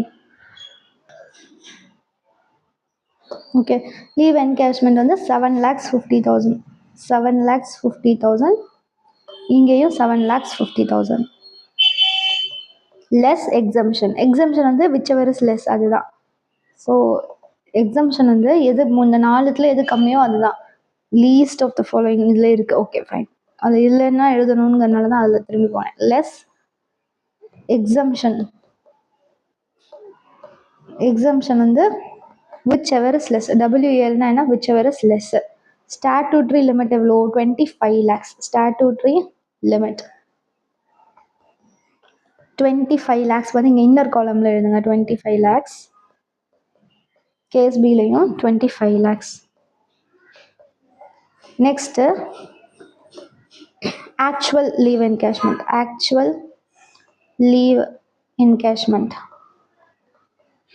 ஆக்சுவல் லீவ் என்கேஷ்மெண்ட் வந்து எவ்வளோ? 7,50,000. இதுலேயும் 7,50,000. நெக்ஸ்ட் வந்து 10 month average salary. 10 into 10 month average salary. 10 month average salary. இது வந்து ஒர்க்கிங் நோட்டில் போட்டுக்கலாம். ஏன்னா இதில் வந்து அந்த இதில் இன்க்ரிமெண்டெல்லாம் இருக்குல்ல, அதனால ஒர்க்கிங் நோட்டில் போட்டுக்கலாம். லாஸ்ட்டாக இருக்கிறது வந்து அந்த லீவ் ஆன் அக்கௌண்ட்டுன்னு என்னமோ leave in account, cash equivalent value of leave in his account. cash equivalent value of leave in his account. Cash equivalent value of leave in his account. இது வந்து இன்னொரு working note number 2. Okay, so அந்த எக்ஸம்ஷனை வந்து நம்ம subtract பண்ணுவோம். எக்ஸம்ஷனை minus பண்ணால் taxable லீவ் என்கேஷ்மெண்ட் வந்து கிடச்சிரும். லீவ் என்கேஷ்மெண்ட்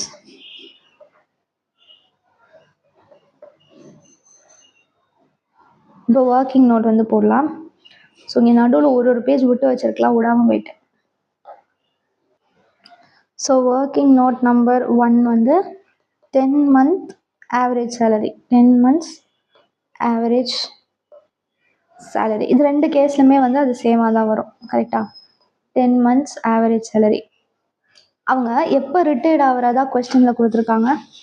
இங்கே இருக்கு, ரிட்டையர்மெண்ட் வந்து ஆகஸ்ட்டுக்கு முன்னாடி இருக்கிற 10 மாதம். ஆகஸ்ட்னா July, June, May, April, March, பிப்ரவரி, ஜனவரி, டிசம்பர், நவம்பர், அக்டோபர், அது வரைக்கும் இருக்கிற 10 months வந்து நம்ம எடுத்துக்கணும். கரெக்டாக. ஸோ இங்கே டைம் லைன் மாதிரியே வேணால் போடலாம். இங்கே போடுறது, இங்கே வேணால் போடலாம்.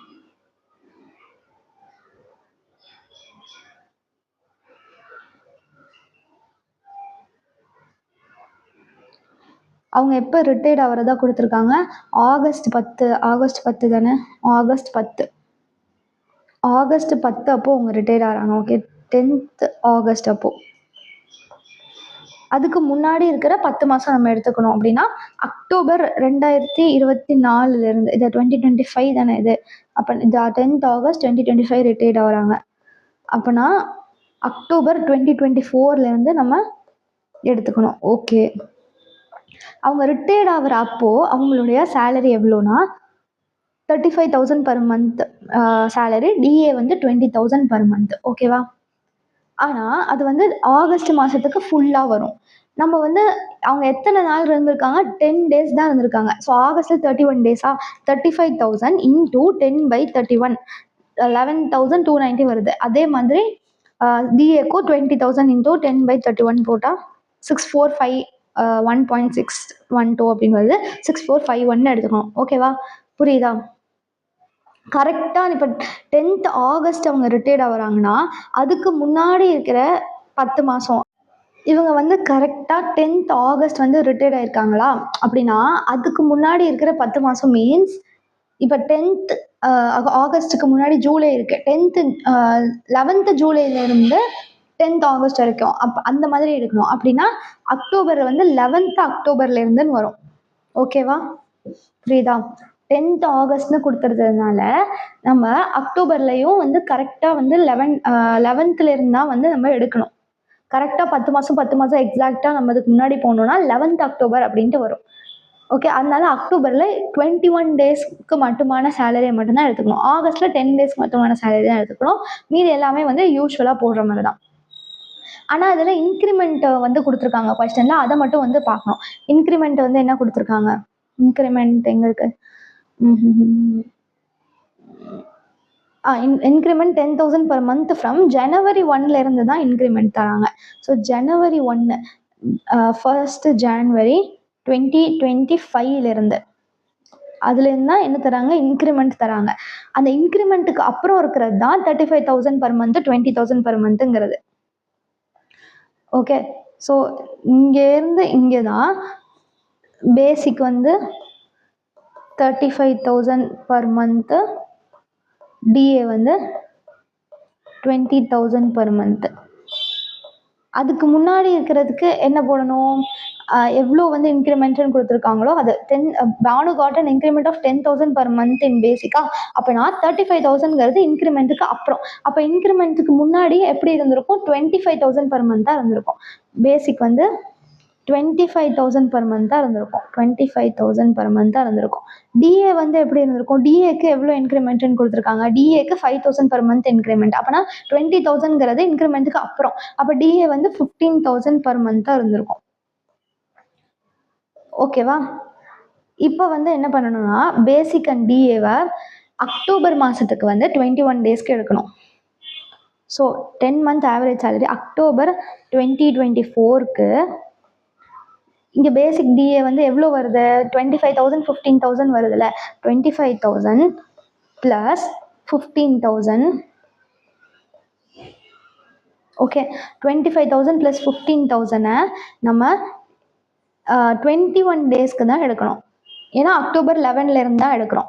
ஸோ 10 வரைக்கும் வந்து வராது. ஏன்னா அது கரெக்டாக அவங்க 10th ஆகஸ்ட் ரிட்டையர் ஆயிருக்கிறதுனால நம்ம ஒரு 10th பார்க்கும்போது அக்டோபர் 11லேருந்து தான் வரும். ஸோ 25,000 ப்ளஸ் 15,000 இன்டூ 21/31 போட்டிங்கன்னா 27,096.77 வருது. நம்ம வந்து 27,097 எடுத்துக்கலாம். நெக்ஸ்ட் இப்போ அதுக்கப்புறம் எல்லாமே யூஸ்வலாக வர மாதிரி வரும். அக்டோபர் அப்புறம் நவம்பர்லேருந்து டிசம்பர் வரைக்கும். நவம்பர் அண்ட் டிசம்பருக்கு 2024க்கு 2 மாதம்ல. அதனால் இந்த 25,000 ப்ளஸ் 15,000 நம்ம 2 மாதத்துக்கு எடுத்துக்கிறோம். புரியுதா? ஒரு மாதமா இப்போ புக்கில் வந்து ஒரு மாதமாக போட்டிருப்பாங்க.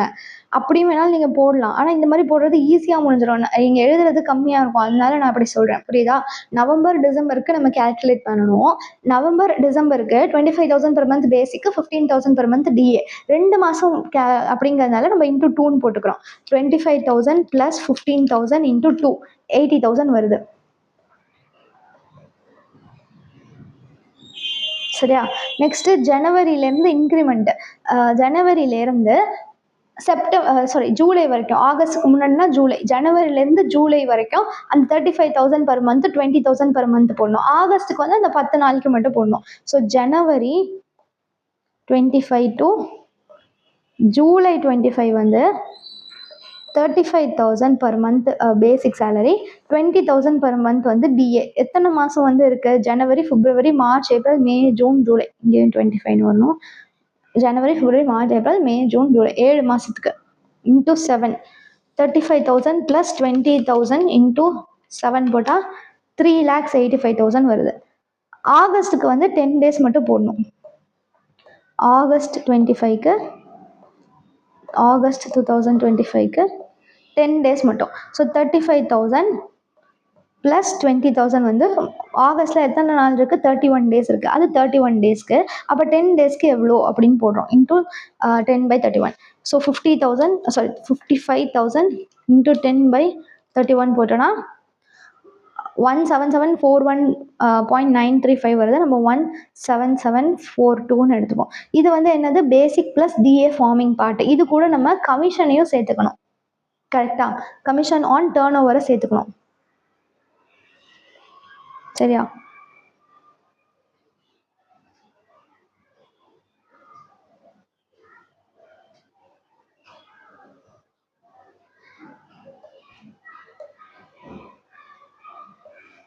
கமிஷன் ஆன்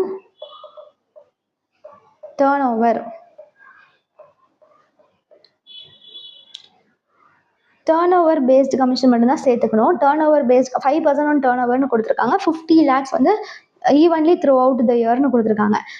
50 lakhsக்கு 5% எடுக்கணும். ஆனால் எத்தனை மந்த்துக்கு எடுக்கணும்னா 10 மாதத்துக்கு மட்டும்தான் எடுக்கணும். ஏன்னா நம்ம 10 மந்த் ஆவரேஜ் சேலரி தானே கண்டுபிடிக்கிறோம். அதனால 50 lakhs into 5% into 10/12. 5% per annum. அதனால நம்ம 10 மாதம் போடுறதுனால இன்டூ 10/12 போடணும். 50 lakhs இன்டூ 5% இன்டூ 10/12 போட்டோன்னா 208,333 வருது. இப்போ இது எல்லாத்தையும் ஆட் பண்ணுங்க. ப்ளஸ் 17,742 ப்ளஸ் 3,85,000 ப்ளஸ் 80,000 ப்ளஸ் 27,097 போட்டால் 718,172.333 அப்படி போகுது. நம்ம வந்து 718,171 அப்படின்னு எடுத்துக்கலாம். 718,172. ஓகே, 718,172 வருது. சரியா? இது வந்து என்னது? டோட்டல். நம்ம வந்து ஆவரேஜ் போடணும். கரெக்டாக? 10 மந்த் ஆவரேஜ் சேலரி. இப்போ இது வந்து 10 மந்தோடைய டோட்டல் சேலரி. ஆவரேஜ்னா டிவைடட் பை 10 போடுவோம். ஓகே தானே? ஈஸியாக தானே இருக்குது. இது உங்களுக்கு கன்ஃபியூஸ் ஆகிற மாதிரி இருந்ததுன்னா ஒரு 2 to 3 டைம்ஸ் நீங்கள் ப்ராக்டிஸ் பண்ணிங்கன்னா ஈஸியாயிரும். கஷ்டம் கிடையாது. ஃபர்ஸ்ட் டைம் நீங்கள் படிக்கிறதுனால கஷ்டமாக இருக்கிற மாதிரி உங்களுக்கு தெரியல. ஆனால் ஈஸி தான். சரியா? இது வந்து டோட்டல். இது டோட்டல் சேலரி. இது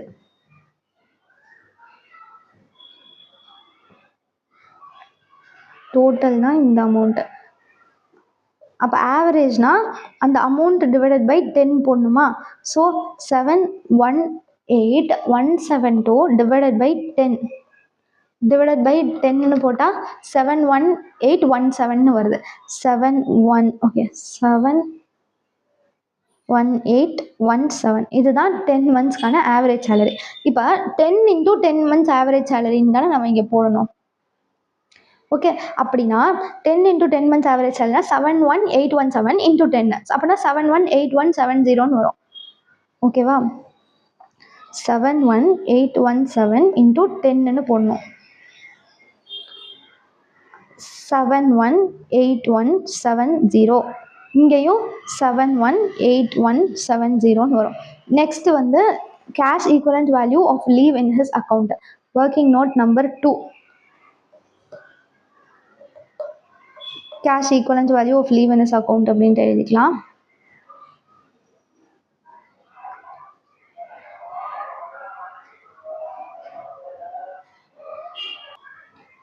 இது எப்படி கண்டுபிடிப்போம்?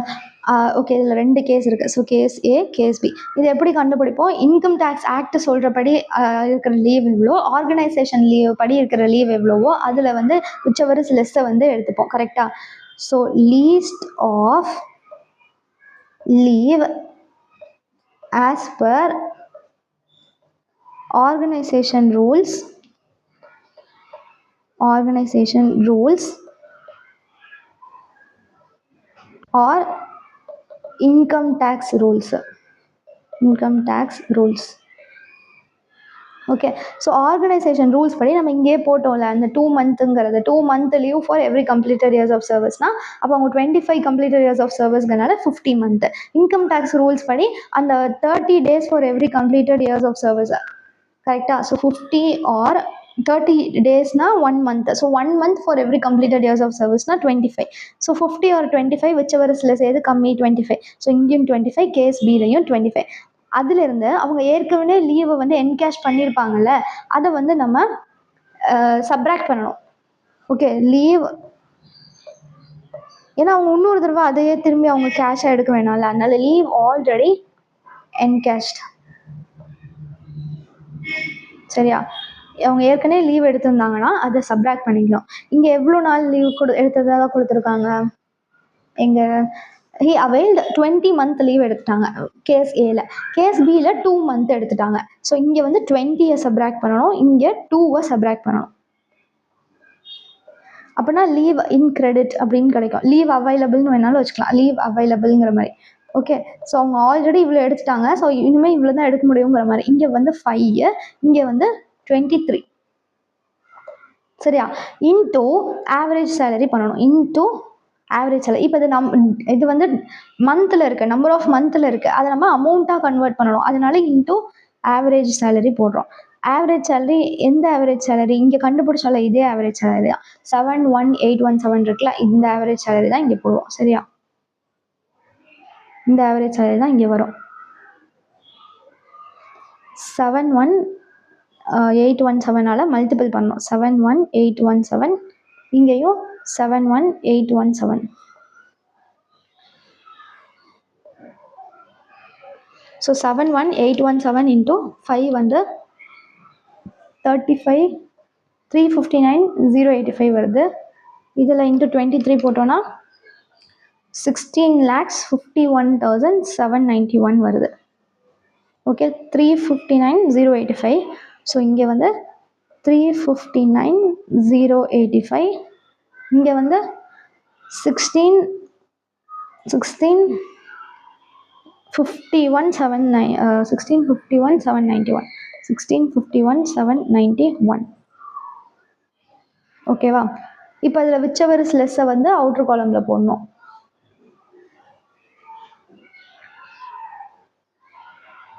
இங்கே எங்கேயாவது வச்சுக்கலாம். ஓகே, இப்போ இதில் எது வந்து கம்மி? இந்த 3,59,085 தானே கம்மி. இது 4 இதில் எது கம்மி? 25 lakhs, 7,50,000, 7,18,170, 3,59,085, 3,59,085 அதுதான் கம்மி. அதனால அதுதான் எக்ஸம்ஷன் 3,59,085.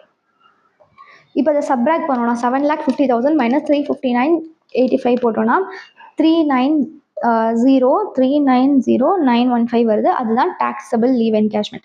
அதே மாதிரி இதில் வந்து எது கம்மி? 7,18,170 தானே கம்மி. ஓகே, இது வந்து 16,51,791 வருது. அதனால இது 7,18,170 தான் கம்மி. 7,50,000 7,18,170 போட்டோம்னா 31,830 வருது. 31,830 தான் taxable leave encashment. Okay, so அவ்வளோதான் வந்து இந்த கொஸ்டின். இதில் என்ன ட்விஸ்ட்னா அந்த சேலரி கால்குலேட் பண்ணுறது, இது மட்டும்தான் ட்விஸ்ட். உங்களுக்கு இந்த ஃபார்மேட்டில் போடுறது புரியல அப்படின்னா புக்கில் இருக்கிற மாதிரியே ஒரு மாதமாக போடலாம். ஆனால் இப்படி போட்டால் நீங்கள் ஈஸியாக கண்டுபிடிச்சிடலாம். அதனால இப்படி போட்டேன். இப்போ இந்த 7 மந்த்னா அந்த 7ஐயும் நீங்கள் 7 காலம் போட்டு திரும்பி எழுதிட்டே இருக்கணும். அதுக்கு போடுறதுல இன்டூ 7 போட்டுடலாம்ல, அதனால நான் இந்த மாதிரி போட்டேன். ஓகேவா? ஸோ அவ்வளோதான் லீவ் என்கேஷ்மெண்ட். இந்த பேஜ் தெரியாமல் வந்துருச்சுங்க, இது அப்புறமா வரும். இந்த பேஜ் டெலீட் பண்ணிக்கலாம். Next question, illustration 6.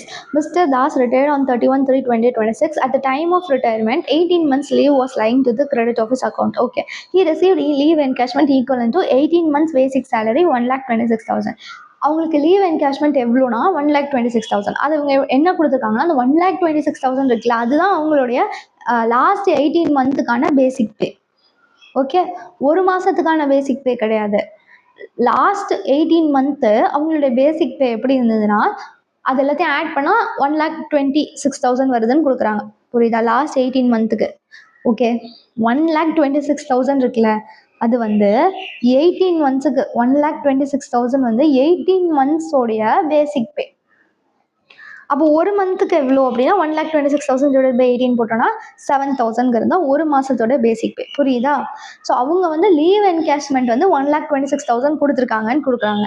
அந்த லீவ் என்கேஷ்மெண்ட் வந்து 18 மந்த்ஸோட பேசிக் சேலரி எல்லாம் ஆட் பண்ணால் அதான் leave encashment. Okay, his employer allows him 1.5 months leave for every completed years of service. Okay, every completed years of serviceக்கு 1.5 month leave வந்து அவங்க கொடுக்குறாங்க. During his tenure, he availed 12 month leave. ஓகேவா? At the time of retirement, he also gets DA 3,000. சரி, his last increment was 1,000 in basic was on 1/4/2025. 1/4/2025 தான் அவங்களுக்கு increment. அது வந்து நமக்கு போடவே வேண்டாம். புரியுதா? இப்போது இங்கே இருக்குது 1/4/2025.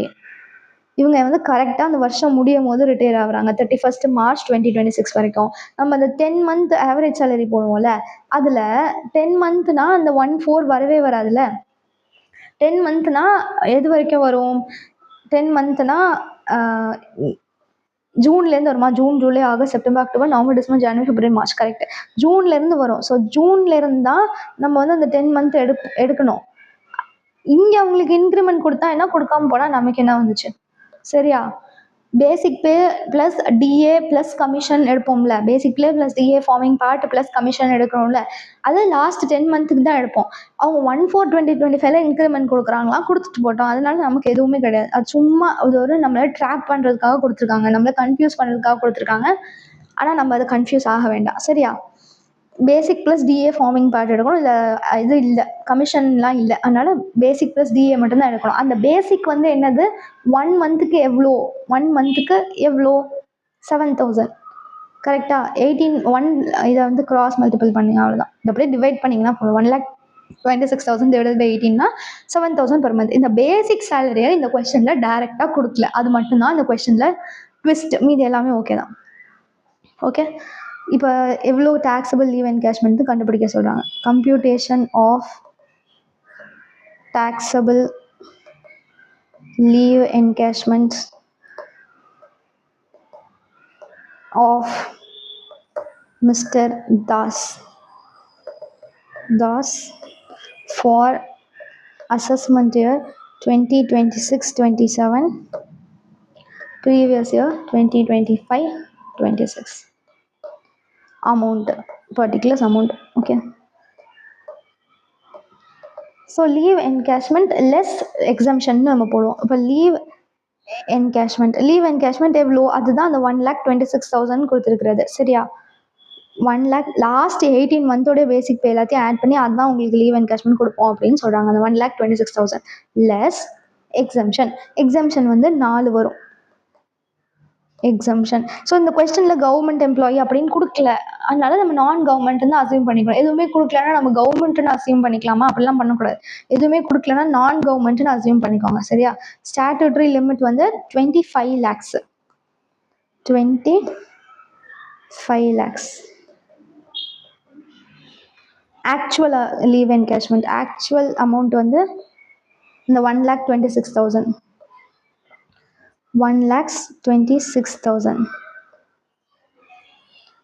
நெக்ஸ்ட் வந்து 10 into 10 month average salary. 10 month average salary. So நம்ம அந்த பேசிக் பே 7,000 கண்டுபிடிச்சோம்ல, அந்த 7,000 ப்ளஸ் டிஏ வந்து 3,000. DA forming part plus commission on turn over கொடுக்கணும், போடணும். இதில் டிஏ மட்டும்தான் கொடுத்துருக்காங்க, எவ்வளோ ஃபார்மிங் பார்ட் அப்படிலாம் கொடுக்கல, அதனால ஃபுல்லாகவே ஃபார்மிங் பார்ட்னு நம்ம அசியூம் பண்ணிக்கணும். ஓகேவா? இந்த 7,000 எப்படி வந்துச்சு? 1,26,000 டிவைடட் பை 18 இந்த 7,000. சரியா? அந்த லாஸ்ட் 18 மந்த்துக்கான டோட்டல் வந்து 1,26,000. அப்போ ஒரு மந்த்துக்கு எவ்வளோ இருக்குன்னா 7,000. இப்போ நம்ம 10 மந்த்துக்கு எடுக்க போகிறோமா, அதனால இன்டூ 10ன்னு போட்டால் 10 months ஆவரேஜ் சேலரி வரும். 10 into இப்போ இதுக்கு வந்து ஆவரேஜ் போடணும். ஓகே, ஸோ 7,000 ப்ளஸ் 3,000னா 10,000 இன்டூ 10 டிவைடட் பை 10. ஒரே நிமிஷம். இது வந்து 10 மந்த்துக்கான டோட்டல் சேலரி. அது இந்த ஃபார்முலாவில் இருக்கிற 10 போடணும். ஓகேவா? 10 இன்டூ, புரியுதா? 10 month ஆவரேஜ் சேலரியை கண்டுபிடிக்கணும். ஆமாம், கண்டுபிடிக்கணும். அது எப்படி கண்டுபிடிப்பீங்க? Basic plus DA forming part plus commission on turn over. அப்படின்னா பேசிக் வந்து 7,000, இது வந்து டிஏ வந்து 3,000 இன்டூ 10 போட்டால் 10 மந்த்துக்கான சேலரி கிடச்சிடும். இங்கே இந்த டிவைடட் பை 10 வந்து ஆவரேஜ் கண்டுபிடிக்கிறதுக்காக இந்த டிவைடட் பை 10 போடுறோம். அப்புறம் இந்த ஃபார்முலாவில் இருக்குல்ல, அந்த 10 போடுறோம் வெளியில். Okay, so 7,000 plus 3,000 into 10 divided by 10 into 10, 1 lakh. 1 lakh. Next வந்து லீவ் இன் ஹிஸ் கிரெடிட்டா, அந்த அமௌண்ட், அந்த அது மட்டும் ஞாபகமே இருக்கும். Cash equivalent value of leave in his account. Cash equivalent value of leave in his account. Cash equivalent value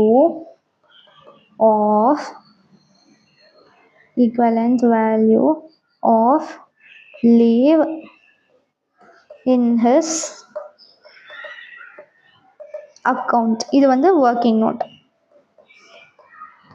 இப்போ இந்த இந்த 4ல் எது லெஸ்ஸோ, எது கம்மியாக இருக்கோ அதை வந்து எக்ஸம்ஷன் போட்டு மீதி இருக்கிறது டாக்ஸபிள்னு போடுவோம். டாக்ஸபிள் லீவ் என்கேஷ்மெண்ட் வந்துடும். Taxable leave encashment. இப்போ ஒர்க்கிங் நோட். ஃபர்ஸ்ட் வந்து least of leave as per organisation rules. அவங்க ஆர்கனைசேஷன் ரூல்ஸ் படி எவ்வளோ leave allowed and income tax படி எவ்வளோ leaves allowed, or income tax rules and organisation rules படி இருக்கிற லீவ் அலௌடில் எது கம்மியோ அதை எடுத்துப்போம். இந்த கொஸ்டினில் வந்து கம்ப்ளீட்டட் இயர்ஸ் ஆஃப் சர்வீஸ் எவ்வளோ அப்படின்ட்டு கொடுக்கல. ஆனால் என்ன கொடுத்துருக்காங்கன்னா, அவங்க ஒரு கம்ப்ளீட்டட் இயர்ஸ் ஆஃப் சர்வீஸ்க்கும் 1.5 மந்த் லீவ் கொடுக்குறதா கொடுத்துருக்காங்க. இவருக்கு மொத்தம் எத்தனை நாள் லீவ் கொடுத்துருக்காங்க? 18 month லீவ் இருக்குது. அப்புறம் 12 month அவர் எடுத்துட்டாரு. மொத்தம் 18 + 12 30 கொடுக்குறாங்க. புரியுதா? இப்போது கம்ப்ளீட்டட் இயர்ஸ் ஆஃப் சர்வீஸ் வந்து 1 வருஷம் அப்படின்னா லீவ் வந்து 1.5 month கொடுக்குறாங்க. கரெக்டா? 1.5 month இருந்தாலும் கொடுக்குறாங்க. 1.5 monthனா 1.5 month. இப்போ இவர் எவ்வளோ வருஷம் அவருக்கு லீவ், எவ்வளோ மாதம் அவருக்கு லீவ் இருக்குது? இந்த 18 + இந்த 12.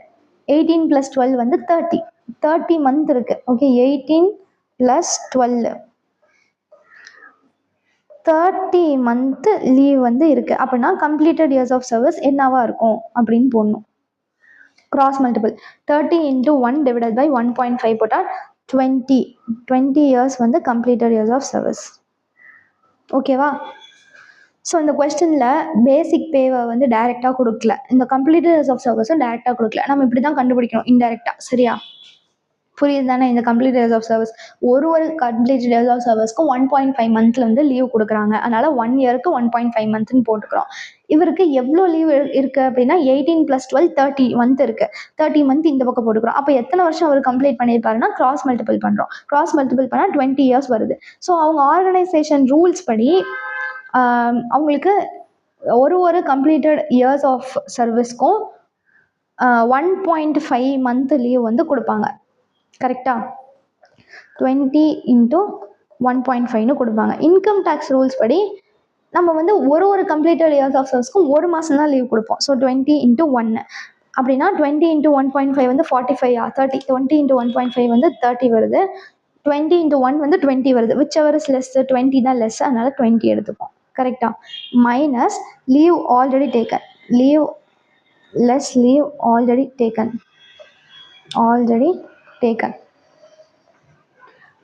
லீவ் ஆல்ரெடி டேக்கன் வந்து எவ்வளோ? 12 மந்த் லீவ் வந்து அவர் அவைல் பண்ணிட்டாருன்னு கொடுத்துட்டாங்க. ஸோ 12 மைனஸ் பண்ணணும். 20 - 12 போட்டோன்னா 8 வருது. அந்த 8 தான் லீவ் அவைலபிள். இப்போ இதிலிருந்து இதை வந்து நம்ம அமௌண்ட்டாக கன்வெர்ட் பண்ணணும். இப்போ இது மந்த்தாக இருக்குது, இது அமௌண்ட்டாக கன்வெர்ட் பண்ணணும். எப்படி கன்வெர்ட் பண்ணுவோம்னா இன்டூ ஆவரேஜ் சேலரி. அந்த 10 மந்த் ஆவரேஜ் சேலரி கண்டுபிடிச்சோம்ல, அந்த அமௌண்ட் தான் போடுவோம். ஆவரேஜ் சேலரி வந்து 10,000 இருந்துச்சா? 10,000 போடணும். ஓகே, இங்கே 10,000 போடணும். எப்படி 10,000 இருந்துச்சு? இது ஓ மை காட், ஒன்றுமே தெரியல இப்படி பண்ணால். இது 7,000 + 3,000 × 10 / 10, அந்த 10,000 அப்படின்னா 80,000 வரும். ஓகேவா? இப்போ இந்த 80,000 இங்கே போட்டுக்கலாம். இப்போ இந்த 4த்துல எது கம்மி? 80,000 தான் கம்மி. ஸோ 80,000 வந்து எக்ஸம்ப்டட். 1,26,000 மைனஸ் 80,000 வந்து 46,000. ஸோ 46,000 தான் டேக்ஸபிள். ஸோ இந்த கொஸ்டினில் வந்து ட்விஸ்ட் என்னென்னா பேசிக் பே கண்டுபிடிக்கிறது அண்ட் இந்த லீவ் என்கேஷ்மெண்ட்டு இது கம்ப்ளீட்டட் இயர்ஸ் ஆஃப் சர்வீஸை கண்டுபிடிக்கிறது. ஸோ அவ்வளோதான் இந்த கொஸ்டின். நெக்ஸ்ட்டு அவ்வளோதான், பென்ஷன் வந்துருச்சு. இப்போது இதில் வேறு வந்து இல்லை, அவ்வளோதான் கான்செப்ட் சேவா. லீவ் என்கேஷ்மெண்ட்டில் ஒன்று மட்டும் இதில் இல்லை நினைக்கிறேன், லீகல் ஹையரை பற்றி இருக்கிறது இல்லை இதில். ஓகே, ஸோ லீகல் ஹையருக்கு பே பண்ணோம்னா அது நாட் டேக்ஸபிள். அவ்வளோதான். Leave salary paid to legal heir of deceased employee வந்து இறந்து போயிட்டாரு, அதனால அவரோட பசங்களுக்கோ லீகல் ஹையருக்கு நம்ம இந்த லீவ் என்கேஷ்மெண்ட் கொடுக்குறோன்னா அது எக்ஸம்ப்டட். ஓகே, இங்கேயே போட்டுக்கலாம். நம்ம இங்கேயே போட்டுக்கலாம். Paid to legal heir of டிசீஸ்டுனா வியாதின்னு கிடையாது, இது வந்து deceased, DECEASED. Deceased means dead, செத்து போன employee. Paid to legal heir of deceased employee வந்து எக்ஸம்ப்ட். ஓகே, ஸோ அவ்வளோதான் leave encashment. So gratuity leave encashment பார்த்துட்டோம். நெக்ஸ்ட் வந்து பென்ஷன்.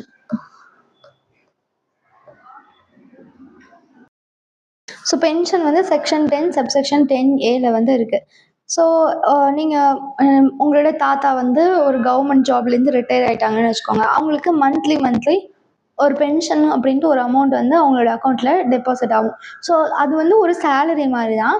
ஆனால் நீங்கள் ஒர்க் பண்ண முடித்ததுக்கு அப்புறமும், ரிட்டையர் ஆனதுக்கு அப்புறமும் மந்த்லி ஒரு பேமெண்ட் பண்ணுவாங்க. அதுதான் பென்ஷன். ஓகேவா? ஸோ பென்ஷன்னா என்னது? டியூரிங் த சர்வீஸ் நம்ம சேலரி ரிசீவ் பண்ணுறோம்ல மந்த்லி, அதே மாதிரி நம்ம ரிட்டையர் ஆனதுக்கு அப்புறமும் நம்ம எம்ப்ளாயர் வந்து நமக்கு ஒரு மந்த்லி பேமெண்ட் பண்ணுவாங்க. அந்த மந்த்லி பேமெண்ட் தான் பென்ஷன். இப்போ செக்ஷன் 10 சப்செக்ஷன் 10A தான் இந்த பென்ஷனில் எவ்வளோ டேக்ஸபிள் எவ்வளோ எக்ஸம்ப்ட் அப்படிங்கிறத சொல்லுது.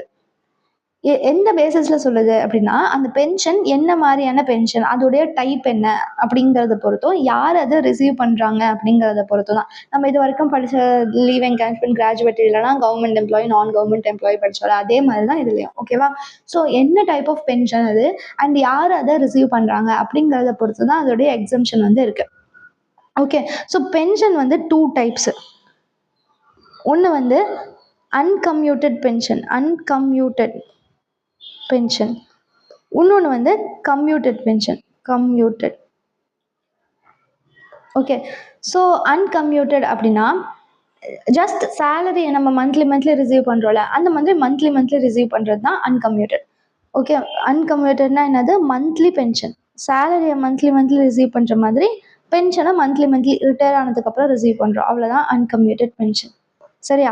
கம்யூட்டட் பென்ஷன்னா எம்ப்ளாயீஸ் சில டைம் சொல்லுவாங்க, எனக்கு வந்து மந்த்லி குட்டி அமௌண்ட்டாக சும்மா 15,000 மந்த்லி எனக்கு அப்படிலாம் எனக்கு ஒன்றும் வேண்டாம், எனக்கு வந்து ஒரு லம்சமாக கொடுத்துருங்க அப்படின்ட்டு சொல்லுவாங்க. அதுதான் கம்யூட்டட் பென்ஷன். ஓகே, புரியுதா? எம்ப்ளாயி வந்து சொல்கிறாங்க, மந்த்லி நான் ரிட்டையர் ஆனதுக்கப்புறம் எனக்கு மந்த்லி பேமெண்ட் பண்ணுறீங்களா, எனக்கு மந்த்லி குட்டி அமௌண்ட் அப்படிலாம் எனக்கு கொடுக்காதீங்க, நீங்கள் லம்சமாக அதை கொடுத்துருங்க, ஒரு பெரிய லம்சம் அமௌண்ட்டாக எனக்கு இப்போவே கொடுத்துருங்க அப்படின்னு சொல்லுவாங்க. அதுதான் கம்யூட்டட் பென்ஷன். அதுக்கு அந்த எம்ப்ளாயர் வந்து என்ன பண்ணுவாங்கன்னா, ஃப்யூச்சரில் பென்ஷன் பேமெண்ட் பண்ணணும்ல, அது எல்லாத்துக்கும் ஒரு ப்ரெசன்ட் வேல்யூ எடுத்து அதை இப்போவே பே பண்ணிடுவாங்க. புரியுதா? ப்ரெசன்ட் வேல்யூலாம் நீங்கள் எஃப்எம்ல படிப்பீங்க குரூப் 2ல. நீங்கள் இல்லைன்னா ஃபவுண்டேஷன் ரூட்னா மேக்ஸில் வந்து படிச்சிருப்பீங்க. மேக்ஸில் வந்து சிம்பிள் இன்ட்ரெஸ்ட், காம்பவுண்ட் இன்ட்ரெஸ்ட், அதில் அன்யூட்டி படிச்சிருப்போம்ல, அதில் ப்ரெசன்ட் வேல்யூ வரும்ல, அதெல்லாம் ஞாபகம் இருக்கா? ஓகே. ஸோ இப்போ ரிட்டையர்ட் ஆகிட்டாங்கன்னு வச்சுக்கோங்க. ரிட்டையர்ட் ஆனதுக்கப்புறம் அடுத்த ஒரு 10 வருஷம், அடுத்த ஒரு 20 வருஷம்னு வச்சுக்கோங்க. நெக்ஸ்ட் 20 இயர்ஸ்க்கு மந்த்லி ஒரு 1000 ரூபா பே பண்ணுறாங்கன்னு வச்சுக்கோங்க. 1000 ரூபா. 1K மீன்ஸ் 1000 ரூபா. கேனா 1000 தெரியும்ல, 1K இந்த மாதிரி 20 வருஷத்துக்கு பே பண்ணுறாங்க. அந்த மாதிரி பே பண்ணுறதுக்கு பதிலாக எம்ப்ளாயி வந்து எம்ப்ளாயருக்கு எனக்கு ஜஸ்ட் ப்ரெசன்ட் வேல்யூவை கொடுத்துருங்கன்னு, எனக்கு லம்சமாக ஒரு அமௌண்ட்டை கொடுத்துருங்கன்னு சொல்லுவாங்க. அந்த லம்சமாக எப்படி கால்குலேட் பண்ணுவாங்கன்னா, இந்த எல்லாத்துக்கும் உடைய ப்ரெசன்ட் வேல்யூவை கம்ப்யூட் பண்ணி தான் கால்குலேட் பண்ணுவாங்க. ஸோ அன்யூட்டிலாம் வந்து யூஸ் பண்ணி கால்குலேட் பண்ணுவாங்க. இன்கம் டேக்ஸ் லெவலில் அது ஜஸ்ட் நாலேஜ்க்காக தான் சொன்னேன். நீங்கள் உங்களுக்கு அந்த மாதிரி கால்குலேட் பண்ணலாம் சொல்ல மாட்டாங்க. அன்யூட்டி போட்டு கால்குலேட் பண்ணுறதுலாம் ஜஸ்ட் தெரிஞ்சுக்கோங்க. எப்படி அது லம்சம் அமௌண்ட்டை எப்படி இப்போயே கொடுக்க முடியும் அப்படின்ட்டு ஒரு யோசிப்போம்ல நம்ம. மந்த்லி 10,000 இல்லை 1000 ரூபா கொடுக்குறத இப்போ லம்சமாக எப்படி கொடுக்குறது அப்படின்னா, எத்தனை வருஷம் அந்த எம்ப்ளாயி உயிரோடு இருப்பாங்க, எத்தனை வருஷம் அவங்களுக்கு பென்ஷன் கொடுக்க வேண்டியதாக இருக்கும் அப்படின்ட்டு யோசிச்சு அந்த அமௌண்ட்டோட ப்ரெசன்ட் வேல்யூ எடுத்து கொடுப்பாங்க. அதான் கம்யூட்டட். ஓகே. ஸோ அன்கம்யூட்டட்னா மந்த்லி கம்யூட்டட்னா லம்சம். அவ்வளோதான். சரியா? ஸோ அன்கம்யூட்டட் பென்ஷனாக இருந்ததுன்னா ஃபுல்லி டேக்ஸபிள். எல்லாருக்குமே, government employee, non government employee எல்லாருக்குமே அன்கம்யூட்டட் பென்ஷன் வந்து ஃபுல்லி டேக்ஸபிள். மந்த்லி கொடுக்குற பென்ஷன் வந்து சேலரி மாதிரி தான், அதில் எந்த எக்ஸம்ஷனும் கிடையாது, அது ஃபுல்லி டேக்ஸபிள். சரியா? கவர்மெண்ட் எம்ப்ளாயியாக இருந்தாங்க அப்படின்னா இது கம்யூட்டட் பென்ஷனுக்கு. ஸோ ஓகே, அன்கம்யூட்டட்னா என்னது? மந்த்லி கம்யூட்டட்னா லம்சமாக கொடுக்குறது. கம்யூட்டட் பென்ஷனாக இருந்துச்சுன்னா கவர்மெண்ட் எம்ப்ளாயிக்கு எப்போதும் போல் ஃபுல்லி எக்ஸம்ட். அதுதான் கவர்மெண்ட் எம்ப்ளாயியாக இருந்தால். ப்ரைவேட் செக்டரோட எம்ப்ளாயியாக இருந்தாங்கன்னா அவங்களுக்கு எப்படி பென்ஷன் இருக்கும் அப்படின்னா, பென்ஷனுடைய டேக்ஸபிலிட்டி எப்படி இருக்கும்னா, அவங்க கிராஜுவிட்டியை ரிசீவ் பண்ணுறாங்களா இல்லை கிராஜுவிட்டியை ரிசீவ் பண்ணலையா அப்படிங்கிறது பொறுத்து. ஓகே, கிராஜுவிட்டியை ரிசீவ் பண்ணுறாங்களா, கிராஜுவிட்டியை ரிசீவ் பண்ணலையா, இதுவும் ஒரு லம்சம் பேமெண்ட், கிராஜுவிட்டியும் ஒரு லம்சம் பேமெண்ட் தானே. ஸோ அவங்க கிராஜுவிட்டியை ரிசீவ் பண்ணுறாங்களா இல்லை கிராஜுவிட்டியை ரிசீவ் பண்ணலையா அப்படின்னு பார்க்குறோம். ஃபர்ஸ்ட் அவங்க கிராஜுவிட்டியை ரிசீவ் பண்ணல அப்படின்னா half ஆஃப் கம்யூட்டட் பென்ஷன் வந்து எக்ஸம்ட். சரியா? கிராஜுவிட்டி அவங்களுக்கு இல்லை அப்படின்னா அவங்களுக்கு ஒரே ஒரு பெனிஃபிட் மட்டும்தான் இருக்குது, பென்ஷனுங்கிற பெனிஃபிட் மட்டும்தான் இருக்குது. அதிலையும் நம்ம எதுக்கு அவங்கள டேக்ஸ் போட்டு கஷ்டப்படுத்தணும் அப்படிங்கிறதுக்காக அதில் பாதியை நம்ம எக்ஸம்ட்னு சொல்லிடுறோம். சரியா? நாட் ரிசீவிங் கிராஜுவிட்டியாக இருந்தால். ரிசீவிங் கிராஜுவிட்டியாக இருந்தால் அவங்க கிராஜுவிட்டியும் வாங்குறாங்க, பென்ஷனும் வந்து கம்யூட் பண்ணி வாங்குறாங்க. கம்யூட் பண்ணி மீன்ஸ் லம்சமாக ஒரு அமௌண்ட் வாங்குறாங்க. அப்படிங்கிறதுனால இவங்களுக்கு 1/3 ஆஃப் கம்யூட்டட் பென்ஷன் மட்டும்தான் எக்ஸம்ட். ஓகே, 1/3 half மட்டும் ஞாபகம் வச்சுக்கோங்க. இது 1/3 வந்து சின்ன நம்பர். ஓகே, ஹாஃபை விட 1/3 வந்து சின்ன நம்பர். இப்போ 3 வந்து 2ஓட பெருசானால 1/3 பெரிய நம்பர் அப்படி கிடையாது. ஓகேவா?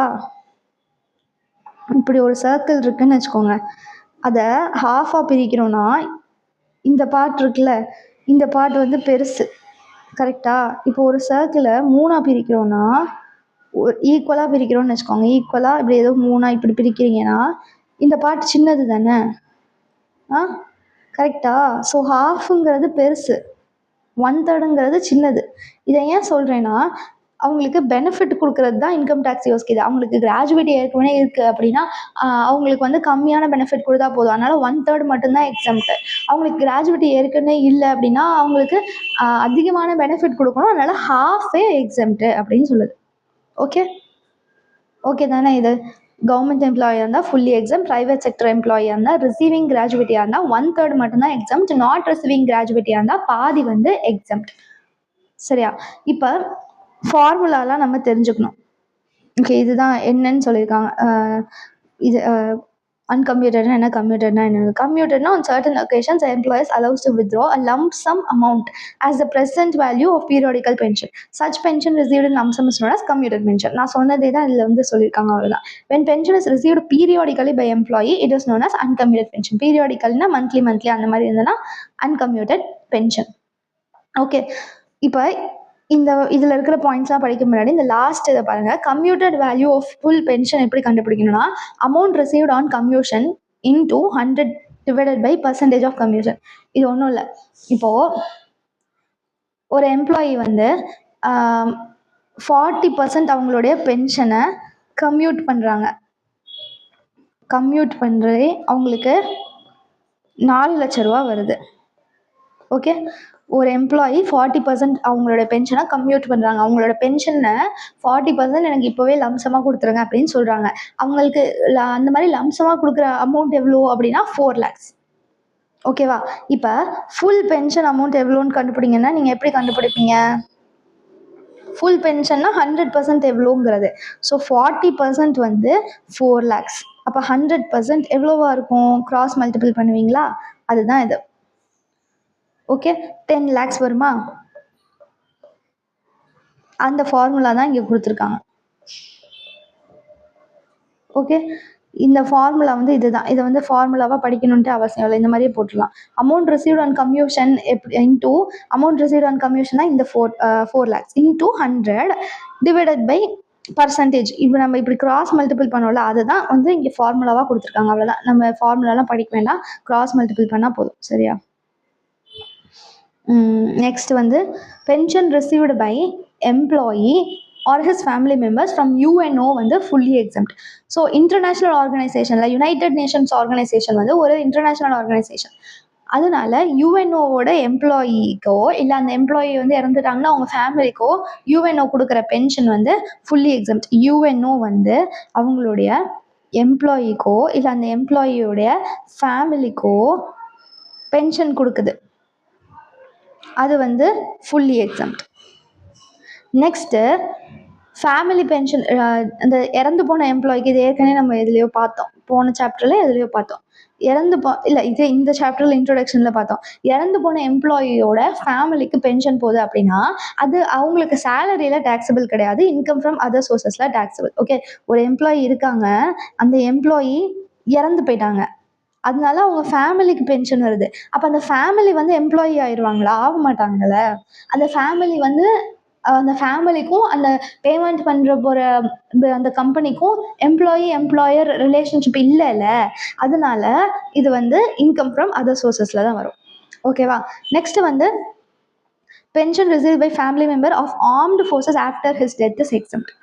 ஆர்ம்டு ஃபோர்ஸஸ்னால நாங்கள் வந்து உங்களை ரெஸ்பெக்ட் பண்ணுறோம். டிஃபென்ஸ் வந்து நம்ம மிலிட்ரி, நேவி, ஏர்ஃபோர்ஸ் அவங்களுக்கு அந்த பீப்புளெலாம் நம்ம ரொம்ப ரெஸ்பெக்ட் பண்ணணும். அதனால அவங்கள இறந்ததுக்கு அப்புறம் அவங்களோட ஃபேமிலிக்கு பென்ஷன் வருதுன்னா அது வந்து அவங்களுக்கு டேக்ஸ் போட வேணாம், எக்ஸாம் பண்ணிடுங்கன்னு சொல்கிறாங்க. சரியா? நெக்ஸ்ட் வந்து ஓகே, இந்த ஃபார்முலா தான் அது. ஓகே, யுஎன்ஓ வந்து அவங்க எம்ப்ளாயிக்கோ இல்லை அந்த எம்ப்ளாயோட ஃபேமிலிக்கோ பென்ஷன் கொடுத்ததுன்னா அது எக்ஸாம்ட்டு. இறந்து போன எம்ப்ளாயோட ஃபேமிலி வந்து பென்ஷன் ரிசீவ் பண்ணுறாங்கன்னா அது இன்கம் ஃப்ரம் சேலரியில் வராது, இன்கம் ஃப்ரம் அதர் சோர்சஸில் தான் வரும். அப்புறம் இறந்து போன எம்ப்ளாயி வந்து ஒரு ஆர்ம்டு ஃபோர்ஸஸ், அவங்க வந்து மிலிட்ரியோ இல்லை நேவியோ ஏர்ஃபோர்ஸ் அதை சேர்ந்தவங்க அப்படின்னா அவங்க வந்து சோல்ஜர், அவங்கள நம்ம ரொம்ப ரெஸ்பெக்ட் பண்ணும். அதனால் அவங்களோட ஃபேமிலிக்கு வரக்கூடிய பென்ஷனுக்கு டேக்ஸ் போட வேண்டாம், எக்ஸாம்ட். ஓகே, அப்புறம் இந்த கம்ப்யூட்டர் பென்ஷன் எப்படி கண்டுபிடிக்கணும்னு பார்த்தோம். அவ்வளோதான் பென்ஷன். இப்போ வந்து இல்லஸ்ட்ரேஷன் 7 வந்து பார்க்கலாம். Mister Amit has retired from his job on 31/3/2025. Okay, கரெக்டாக வருஷம் முடியும் போது ரிட்டையர் ஆயிருக்காரு. From 1/4/2025 he was entitled to a pension of 3,000 per month. 31/3/25 retire ஆயிருக்காரு. அதுக்கு அடுத்த நாள் அடுத்த ஃபினான்ஷியல் இயர் வந்துடுது. அதிலிருந்து 3,000 per month வந்து அவங்களுக்கு pension. On 1/8/2025 ஆகஸ்ட்ல he got 80% of his pension commuted and received 1,20,000.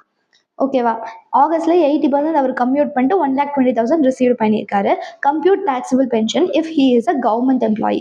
Government எம்ப்ளாயியா இருந்தால் ஃபுல்லி வந்து எக்ஸம்ட் தான். எது? Commuted pension. அன்கம்யூட்டட் பென்ஷன் எல்லாருக்குமே டாக்ஸபிள். அன்கம்யூட்டட் பென்ஷன் எல்லாருக்குமே டாக்ஸபிள். கம்யூட்டட் பென்ஷன் வந்து கவர்மெண்ட் எம்ப்ளாயிக்கு ஃபுல்லி எக்ஸம்ட். அப்புறம் non government employee not receiving gratuity. Non government employee not receiving கிராஜுவிட்டினா உங்களுக்கு பெனிஃபிட் நம்ம அதிகமாக கொடுக்கணும், அதனால ஹாஃப். ரிசீவிங் கிராஜுவிட்டினா 1/3 போடணும். Okay, not covered under payment of gratuity act அதெல்லாம் கொடுத்துருக்காங்க. ஓகே, கொடுப்பட்டோம். இப்போ நம்ம இந்த எல்லா கேஸ்க்கும் இதுக்கு ஒரு பேஜ் விட்டு வச்சுருக்கேன், சந்தோஷம். இப்போ நம்ம வந்து இந்த கேஸ்லாம் சால்வ் பண்ணணும். Computation of taxable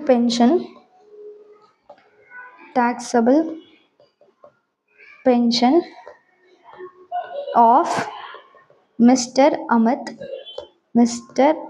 Amit for assessment year 2026-2027, 2026-27, previous year 25-26, previous year 25-26.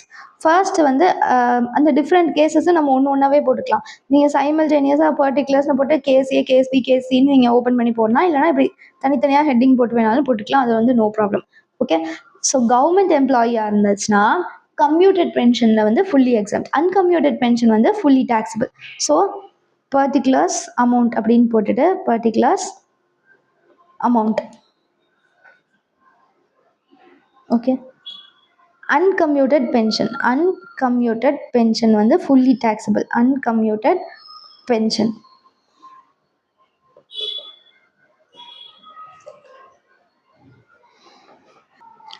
இப்போ கொஸ்டின்ல எவ்வளோ அமௌண்ட் வந்து கொடுத்துருக்காங்க. இப்போ ஃபர்ஸ்ட் கொஸ்டின்ல ஒரு டைம் லைன் மாதிரி போட்டுக்கலாம். 1/4/2025 அவருக்கு பென்ஷன் வரப்போகுது. 1/8/2025 அவர் அதை கம்யூட் பண்ணிட்டார், லம்சமாக கொடுங்க அப்படின்னு சொல்லிட்டாரு. நம்மளோட இயர் வந்து 31 March 2026 முடியும், கரெக்டாக? ஸோ 1/4/25 1/8/2025 ஐ மீன் August 1 அப்படின்னா ஆகஸ்ட்டுக்கு மாதம் ஜூலை வரைக்கும் அவருக்கு எவ்வளோ பென்ஷன் வந்திருக்கும்? 3,000 per monthக்கு வந்து அவர் எலிஜிபிளா? அப்போ 3,000 per month வந்து வந்திருக்கும், கரெக்டாக? இங்கே வந்து 3,000 per month வந்து வந்திருக்கும். அதுக்கப்புறம் என்ன கொடுத்துருக்காங்கன்னா ஆகஸ்ட்ல 80% அவர் கம்யூட் பண்ணிட்டாரு. 80% இப்போவே கொடுங்க அப்படின்னு சொல்லிட்டாரு. ஓகே, அப்போ 20% வந்து அன்கம்யூட்டட். புரியுதா சொல்கிறது? 3,000 per month பென்ஷன் கொடுக்கணும், ஆமாம், அது போட்டோம். ஆனால் August 1 அவர் என்ன சொல்லிட்டாருன்னா எனக்கு அந்த பென்ஷனில் 80% இப்போவே கொடுத்துருங்க அப்படின்னு சொல்லிட்டார். அப்போ 20% நம்ம எப்போதும் போல் மந்த்லி தான் பே பண்ணுவோம். ஸோ 20% வந்து அன்கம்யூட்டட். ஓகேவா? ஸோ இந்த மாதத்துக்கு 3,000 இருக்கு இல்லையா, அந்த 3,000ல் 20% மட்டும்தான் அன்கம்யூட்டட், மீதி வந்து கம்யூட் ஆயிரும். ஸோ 3,000 into 20% எவ்வளோ வரும்? 600 தான். 3,000 20%, ஸோ 600 per month இந்த மாதத்துக்கு வரும். ஓகேவா? இப்போது அன்கம்யூட்டட் பென்ஷன் எப்படி போடணும்? அன்கம்யூட்டட் பென்ஷன் வந்து ஏப்ரல்லேருந்து ஜூலை வரைக்கும், ஏப்ரல்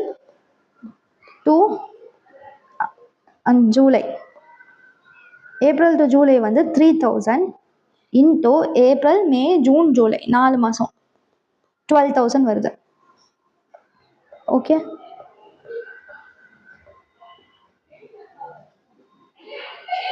அப்புறம் ஏப்ரல் டு ஜூலை போட்டாச்சு. அப்புறம் ஆகஸ்ட் டு மார்ச் வந்து எத்தனை மாதம் வரும்? 8 months வருதா? ஸோ அதுக்கு வந்து 600 தான் வரும். 600 எப்படி கண்டுபிடிச்சோம்? 3,000 into 20% போட்டு 600 into 8 4,800, கரெக்டா? இப்போ வந்து அவுட்டர் காலமில் வந்து போட்டுக்கலாம் 16,800. இது வந்து ஃபுல்லி டாக்ஸபிள். அன்கம்யூட்டட் பென்ஷன் வந்து ஃபுல்லி டாக்ஸபிள். கம்யூட்டட் பென்ஷன் வந்து ஃபுல்லி எக்ஸம்ப்ட். அதனால நம்ம கம்யூட்டட் பென்ஷனை கால்குலேட் பண்ணாமல் போடக்கூடாது. ஓகே, கம்யூட்டட் பென்ஷன் அப்படின்ட்டு அமௌண்ட் போட்டுட்டு மைனஸ் எக்ஸம்ஷன் அப்படின்னு போட்டு அந்த ஃபுல் அமௌண்ட்டையும் போட்டுடணும். ஓகேவா?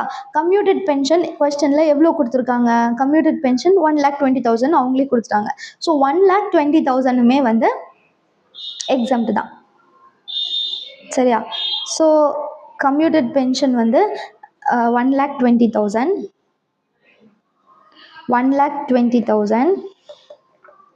Less exemption. கவர்மெண்ட் எம்ப்ளாயிங்கிறதுனால இவங்களுக்கு ஃபுல்லி எக்ஸம்ட். லெஸ் எக்ஸம்ஷனுமே 1,20,000 தான். ஸோ டேக்ஸபிளில் வந்து இங்கே எதுவுமே போட மாட்டோம். ஓகே, ஸோ இவங்களுக்கு டேக்ஸபிள் பென்ஷன் எவ்வளோ? 16,800 மட்டும்தான் டேக்ஸபிள் பென்ஷன். ஓகே, நெக்ஸ்ட் வந்து other than government employee covered under gratuity act பார்க்கலாம். கேஸ் பி கவர்டா நாட் கவர்டா? ஃபர்ஸ்ட் வந்து not covered, not receiving gratuity. Okay, so uncommuted pension இதே தான் வரும். அன்கம்யூட்டட் பென்ஷன் 3 பேருக்குமே 3 கேஸ்லையுமே இதே தான் வரும். அன்கம்யூட்டட் பென்ஷன் வந்து எல்லாத்துக்குமே ஃபுல்லி டேக்ஸபிள். ஸோ அதை அப்படியே எடுத்து காப்பி பேஸ்ட் பண்ணிக்கலாம். ஓகேவா?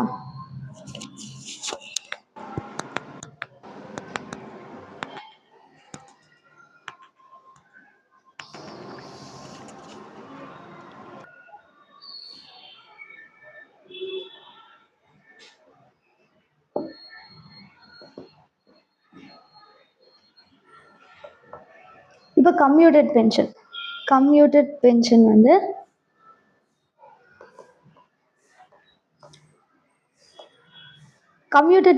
வந்து இவங்க வந்து என்னது? Not covered under not receiving gratuity. Not receiving கிராஜுவிட்டினா ஹாஃப் ஆஃப் கம்யூட்டட் பென்ஷன் வந்து exempt. Commuted value of full pension exempt. So commuted value of full pension தான் நம்ம இதை கிராஸ் மல்டிப்ளிகேஷன் பண்ணி போடுவோம். ஓகேவா? Half of commuted value of full pension, half of commuted value of full pension. இது எப்படி போடணும்? half into commuted value of full pension வந்து நம்ம கண்டுபிடிக்கணும். எப்படி கண்டுபிடிப்போம்? இதில் வந்து எவ்வளோ 80% அவங்க கம்யூட் பண்ணால் 1,20,000 வருது. ஸோ 1,20,000ங்கிறது 80%. அப்போ 100% எவ்வளோ இருக்கும்? அவ்வளோதான். 1,20,000 டிவைடட் பை 80%. புரியுதா? கிராஸ் மல்டிப்ளிகேஷன் பண்ணுவோம்ல, அதுதான். 1,20,000 வந்து 80%. அப்போ 100% எவ்வளோவா இருக்கும்? 1,50,000 இருக்கும். இதை கால்குலேட்டரில் 1,20,000 போட்டு டிவைட் பட்டனை ப்ரெஸ் பண்ணி 18 போட்டு பர்சன்டேஜ் பட்டனை ப்ரெஸ் பண்ணிடுங்க. அவ்வளோதான். இதை நான் ஏன் சொல்கிறேன்னா, நிறைய பேருக்கு இது தெரியாமல் இருக்கலாம். அதனால் 80 டிவைட் பை 100ன்னு போட்டால் 0.08 வருது. அப்போ 1,20,000 டிவைட் பை 0.08 அப்படின்னு போடுவாங்க. ஸோ இப்போ எப்படி வேணாலும் போட்டுக்கோங்க. ஈஸியாக வந்து 1,20,000 டிவைட் பை 18 போட்டு பர்சன்டேஜ் பட்டனை ப்ரெஸ் பண்ணால் போதும். 1,50,000 அதில் பாதி 75,000 வந்து இவங்களுக்கு எக்ஸம்ட். ஓகே, ஸோ இது இப்படி போடக்கூடாது. இதை வந்து ஆக்சுவலாக இதை கீழே போடணும். Sorry. Oh my God. Full pension commuted இதை ஃபுல்லாக எழுதிட்டு, இந்த 1,20,000 ரிசீவ் ஆயிருக்குல்ல, அதை ஃபுல்லாக எழுதிட்டு லெஸ் எக்ஸம்ஷன் வந்து இவ்வளோ அப்படின்ட்டு எழுதணும். ஓகே, கம்யூட்டட் பென்ஷன் எழுதுங்க. கம்யூட்டட் பென்ஷன்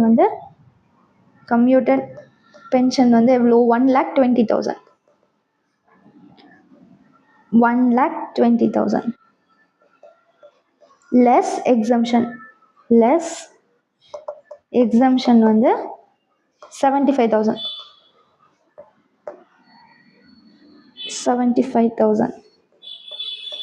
1,20,000 minus 75,000 45,000 வருது. ஸோ 45,000 மட்டும்தான் இவங்களுக்கு டேக்ஸபிள். ஸோ அந்த 45,000 வந்து கம்யூட்டடோடது. அன்கம்யூட்டடோட 16,800 ஆட் பண்ணிட்டா 61,800 வருது. ஓகே, இவங்க கிராஜுவிட்டியை ரிசீவ் பண்ணலை அப்படின்னா. நெக்ஸ்ட் கிராஜுவிட்டியை ரிசீவ் பண்ணால் எப்படி இருக்கும்னு பார்க்கலாம். ஸோ அவங்க ரிசீவிங் கிராஜுவிட்டியாக இருந்தால் இந்த 1/2க்கு பதிலாக 1/3ன்னு போடுவோம். அவ்வளோதான். ஓகே, ஸோ அதனால தான் வந்து நீங்கள் எப்படி சைட் பை சைடே போட்டிருந்தீங்கன்னா இதெல்லாம் ஒரே ஒரு தடவை எழுதினா போதும். ஸோ நான் வந்து ஈஸியாக அப்படி காப்பி பேஸ்ட் பண்ணிடுவேன். ஆனால் நீங்கள் அந்த மாதிரி காப்பி பேஸ்ட் பண்ண முடியாது. நோட்டில் எழுதுறீங்களா? கமெண்ட் பண்ணுங்கள். எத்தனை பேர் எழுதுறீங்க, எத்தனை பேர் சும்மா படம் பார்க்குற மாதிரி பார்க்குறீங்கன்ட்டு. இதை வந்து இப்போ நான் போடுறப்ப நிறைய பேர் பார்க்கவே மாட்டாங்க.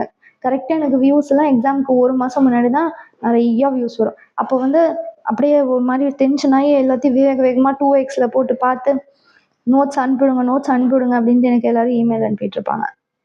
பொறுமையாக முன்னாடியே வந்து உட்காந்து படிக்கலாம் அப்படின்ட்டு இல்லாமல் ஜென்ரலாக நிறைய பேர் அப்படி தான் பண்ணுறாங்க. கரெக்டாக? நீங்கள் எப்படி பண்ணுறீங்க சொல்லுங்கள், கமெண்ட்ஸில் சொல்லுங்கள். ஓகே,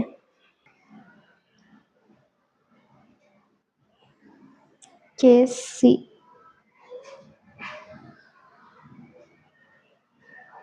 கேசியில் வந்து இது 1/3 ஆஃப் கம்யூட்டட் பென்ஷன் வந்து எக்ஸாம்ட். ஸோ 1/3, ஓகேவா?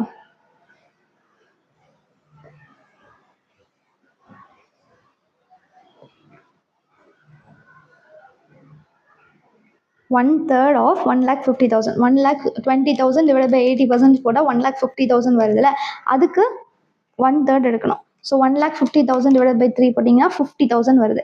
ஸோ 50,000 வந்து எக்ஸம்டட். So 1,20,000 minus 50,000னா 70,000. 70,000 வந்து டேக்ஸபிள். ஸோ 16,800 ப்ளஸ் 70,000 போட்டால் 86,800 வருமா? ஸோ 86,800 தான் டேக்ஸபிள் பென்ஷன். ஓகே, ஸோ அவ்வளோதான் இந்த கொஸ்டின். பென்ஷன் வந்து அவ்வளோதான், பென்ஷன் வந்து ஈஸி தான். ஓகே, நெக்ஸ்ட் வந்து ரிட்ரென்ச்மெண்ட் காம்பன்சேஷன். ரிட்ரென்ச்மெண்ட் காம்பன்சேஷன் வந்து எக்ஸாம் பாயிண்ட் ஆஃப் வியூவில் லீஸ்ட் இம்பார்ட்டன்ட் தான். ரிட்ரென்ச்மெண்ட், வாலண்டரி ரிட்டைர்மெண்ட் ஸ்கீம்லாம் அவ்வளோவா இம்பார்ட்டன்ட் கிடையாது. புக்கில் வந்து அதுலேருந்து கொஸ்டினே இல்லை. ஓகேவா? ஆனால் ஜஸ்ட் புக்கில் வந்து இப்படி ப்ரொவிஷன்ஸ் இருக்குங்கிறதுனால நம்ம தெரிஞ்சு வச்சுக்கணும். அதுக்காக தான் அதை படிக்கணும். இதை விட்டுட்டு மட்டும் போயிடாதீங்க, படிங்க. ரிட்ரென்ச்மெண்ட் காம்பன்சேஷன் அப்படின்னா அந்த எம்ப்ளாயியை நீங்கள் வேலையை விட்டு போங்க அப்படின்ட்டு அந்த கம்பெனியே சொல்லிடுது. அவங்கள வந்து ஏதாவது ஒரு பிரான்ச்சை மூடலாம், இல்லைனா இந்த டிபார்ட்மெண்ட்டை வந்து வேண்டான்ட்டு இருக்கலாம். ஏதோ ஒரு ரீசன்னால இந்த எம்ப்ளாயியை வேலையை விட்டு போயிருங்கன்ட்டு இந்த பிஸ்னஸே வந்து உங்களோட எம்ப்ளாயரே வந்து சொல்லிடுறாங்க. அதுதான் retrenchment compensation. Okay, any compensation received by worker at the time of ரிட்ரென்ச்மெண்ட்னா அவங்க இந்த கம்பெனியை விட்டு போகும்போது. ஓகே, எது வந்து எக்ஸாம்ட் அப்படின்னா விச் எவர் இஸ் லெஸ் வந்து exam. Statutory limit 5 lakhs. Actual amount received வந்து அந்த ஆக்சுவல் அமௌண்ட் ரிசீவ் எவ்வளவோ அதை போட்டுக்கணும். அதுக்கப்புறம் amount calculated as per industrial disputes act. Industrial disputes act அப்படின்ட்டு ஒரு ஆக்ட் வந்து இருக்கு 1947. அதில் வந்து அமௌண்ட் கால்குலேட் பண்ணியிருப்பாங்க. எப்படி கால்குலேட் பண்ணுவாங்கன்னா 15/26 இன்டூ லாஸ்ட் ட்ரான் சேலரி கிடையாது, average salary for 3 months. Okay, நம்ம வந்து கிராஜுவேட்டியை படிச்சுட்டு லாஸ்ட் ட்ரான் சேலரி அப்படின்ட்டு நம்ம இதில் யோசிப்போம். லாஸ்ட் ட்ரான் சேலரி கிடையாது, average salary for last 3 months. Last 3 monthsோட சேலரி எடுத்து அதை ஆட் பண்ணி டிவைட் பை 3 போடுங்க. Okay, into number of years of service. Salary வந்து பேசிக் ப்ளஸ் எனி டிஏனா டிஏ ஃபுல். ஓகேவா? ஸோ இது வந்து கவர்டு அண்டர் கிராஜுவிட்டி ஆக்டில் படித்தோம்ல, கிராஜுவிட்டி அதே மாதிரி தான். அதில் வந்து பேசிக் ப்ளஸ் டிஏ ஃபுல் எடுப்போம்ல, அதே மாதிரி இதில் பேசிக் ப்ளஸ் டிஏ ஃபுல்னா அது 15/26 இன்டூ லாஸ்ட் ட்ரான் சேலரி எடுப்போம். இதில் லாஸ்ட் ட்ரான் சேலரி எடுக்கக்கூடாது. இதில் வந்து லாஸ்ட் 3 monthsோட சேலரியோட ஆவரேஜ் வந்து எடுக்கணும் into number of years of service. இதில் பார்ட்டுன்னு கொடுக்கல அப்படின்னா ஃபுல்லாக தான் எடுக்கணும். சரியா? இதில் வந்து எந்த ஒரு கொஸ்டினுமே நம்மளோட இன்ஸ்டியூட் ஸ்டடி மெட்டீரியலில் இல்லை. இதை ஜஸ்ட் படிச்சுக்கோங்க, அவ்வளோதான். ஓகே, ஸ்டாட்யூட்டரி லிமிட் வந்து 5 lakhs. இப்போ ஸ்டாட்யூட்டரி லிமிட்னு நம்ம நிறைய படிச்சிருக்கோமே, அது எல்லாம் ஞாபகம் இருக்கா? ஸோ கிராஜுவேட்டியோட ஸ்டாட்யூட்டரி லிமிட் வந்து எவ்வளோது? 20 lakhs. நெக்ஸ்ட் லீவ் என்கேஷ்மெண்ட்டோடது 25 lakhs. அப்புறம் என்ன படிச்சு? பென்ஷன்ல எதுவும் ஸ்டாட்யூட்டரி லிமிட் கிடையாது.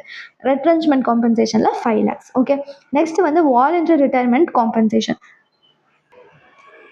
இப்போது எக்ஸாம்பிளுக்கு ஒரு பெரிய கம்பெனியை இமேஜின் பண்ணிக்கோங்க. ஒரு பெரிய பேங்க்கோ இல்லை ஒரு பயங்கரமான ஒரு பெரிய கம்பெனி, ரிலையன்ஸ் மாதிரி ஒரு கம்பெனி.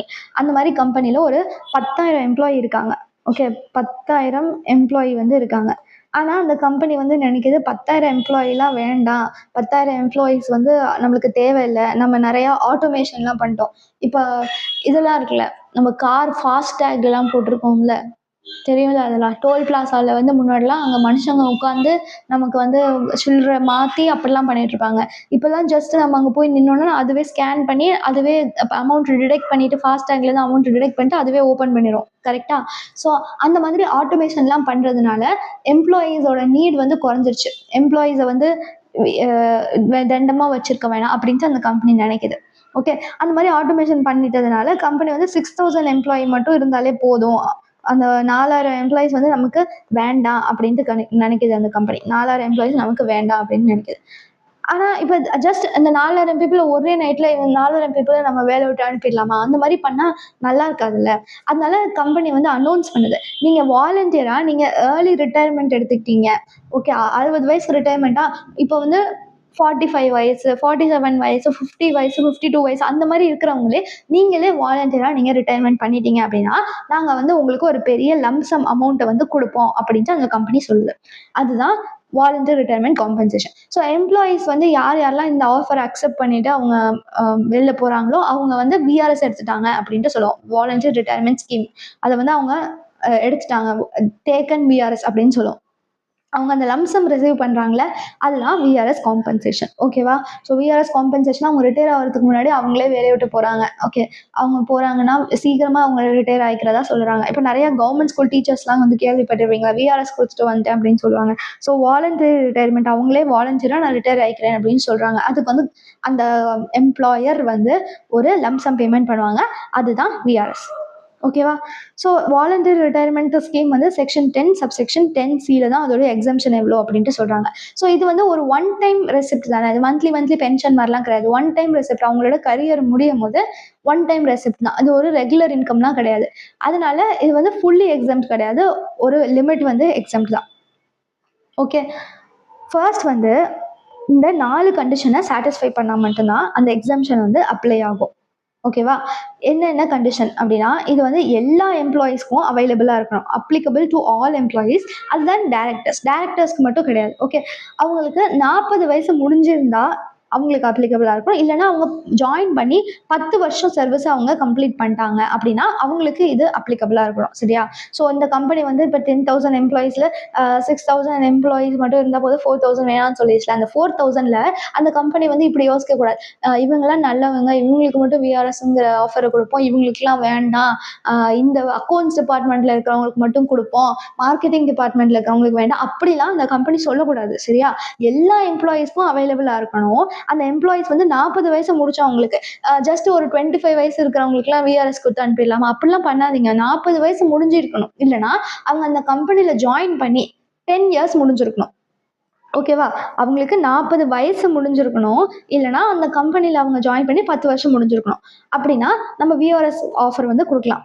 ஆனால் இந்த கண்டிஷன் இருக்குல்ல, இது வந்து பப்ளிக் செக்டர் கம்பெனியில் இருக்கிற எம்ப்ளாய்க்கு அப்ளிகபிள் கிடையாது. பிஎஸ்சியில் ஒர்க் பண்ணுற எம்ப்ளாய்க்கு இந்த மாதிரி கண்டிஷன், ஏஜ் ரெஸ்ட்ரிக்ஷனோ சர்வீஸ் கண்டிஷன்லாம் வந்து எதுவுமே கிடையாது. அவங்க எப்போ வேணாலும் விஆர்எஸ் எடுத்துக்கலாம். ஓகேவா?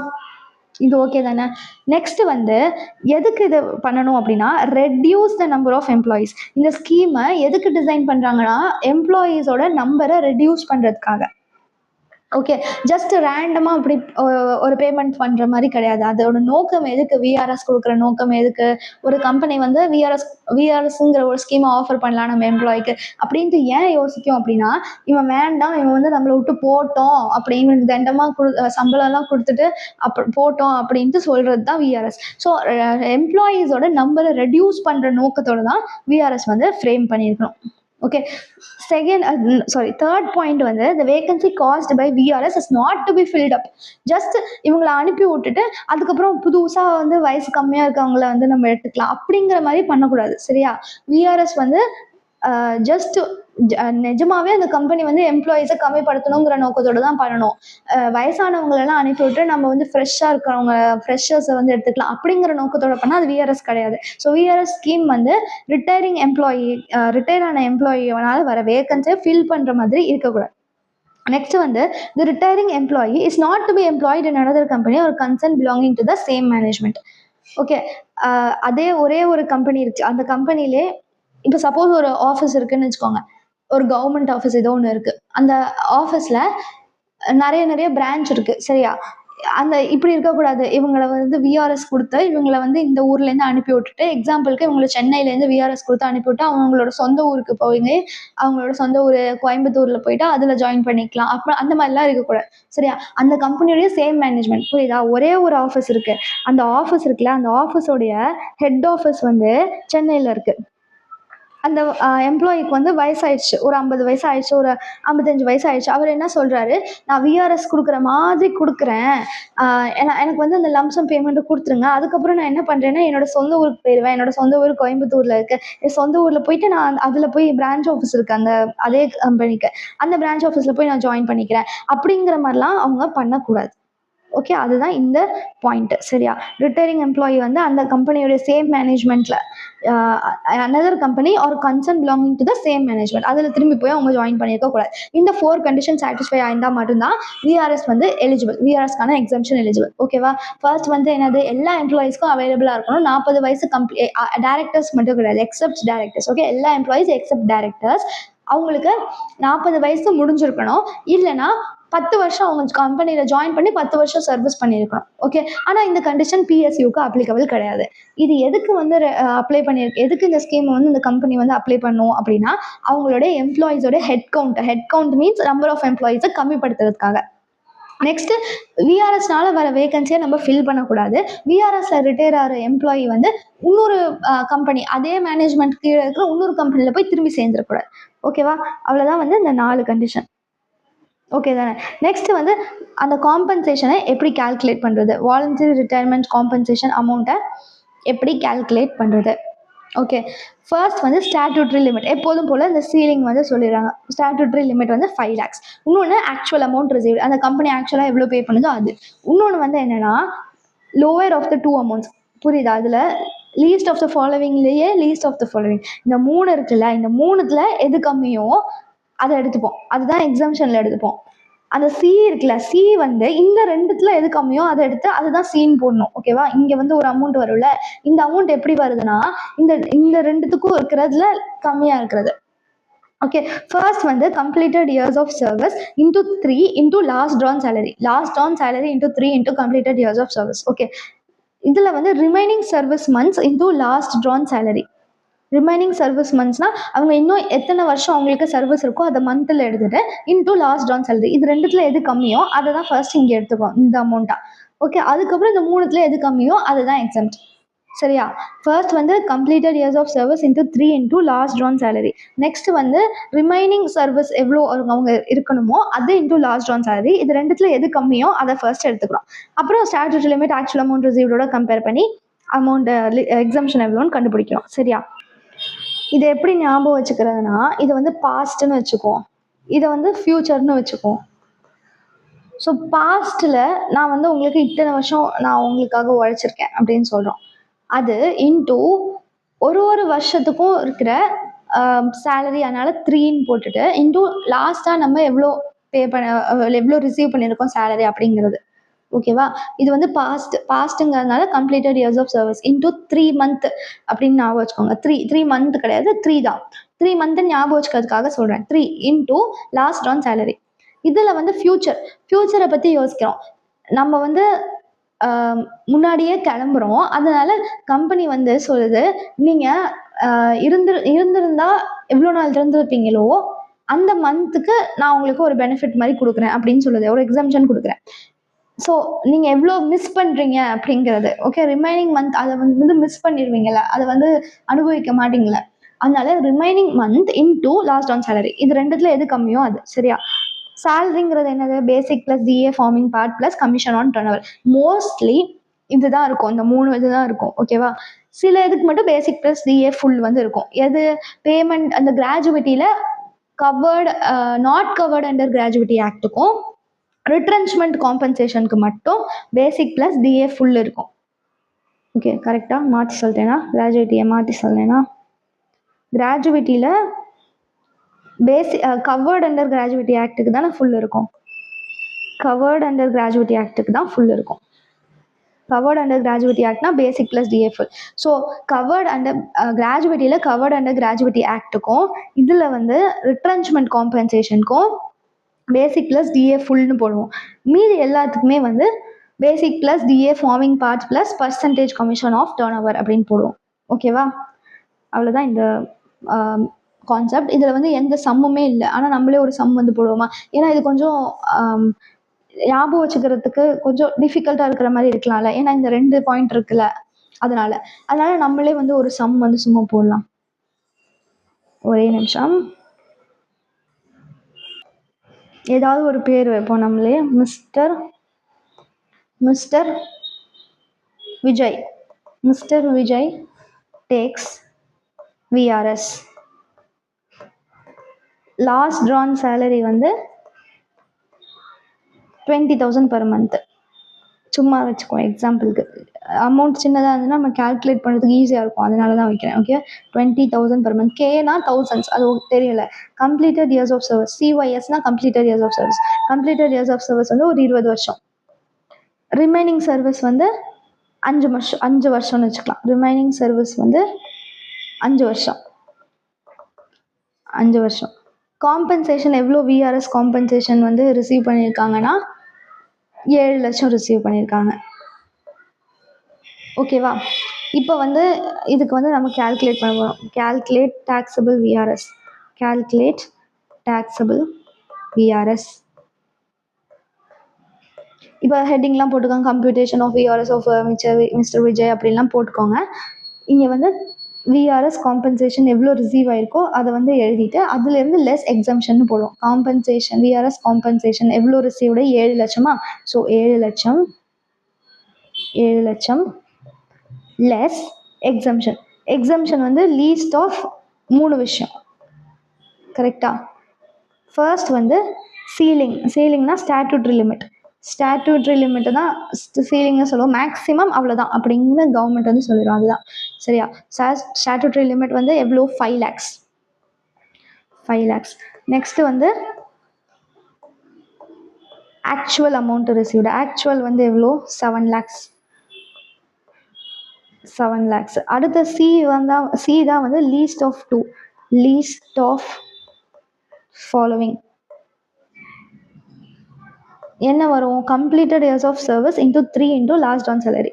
கம்ப்ளீட்டட் இயர்ஸ் ஆஃப் சிஒய்எஸ்னா கம்ப்ளீட்டட் இயர்ஸ் ஆஃப் சர்வீஸ். எக்ஸாம்லாம் ஃபுல்லாக எழுதிக்கோங்க. Completed years of service into 3 into last drawn salary. சரியா? ஸோ இதை நம்ம கொஞ்சம் நவுத்தி வச்சுப்போம். இது வந்து இங்கே நவுத்தி வச்சுக்கலாம்.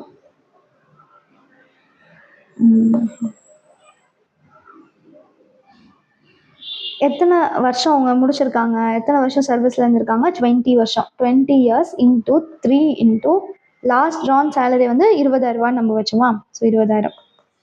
இப்போ அதை போடுங்க. 20,000 இன்டூ 3னா 20 இன்டூ 3னா 60. 60 இன்டூ 20,000னா 12 lakhs வருதா? 1,20,000. 20 into, sorry I am so bad at maths. 12 lakhs. இங்கே வந்து 12 lakhs.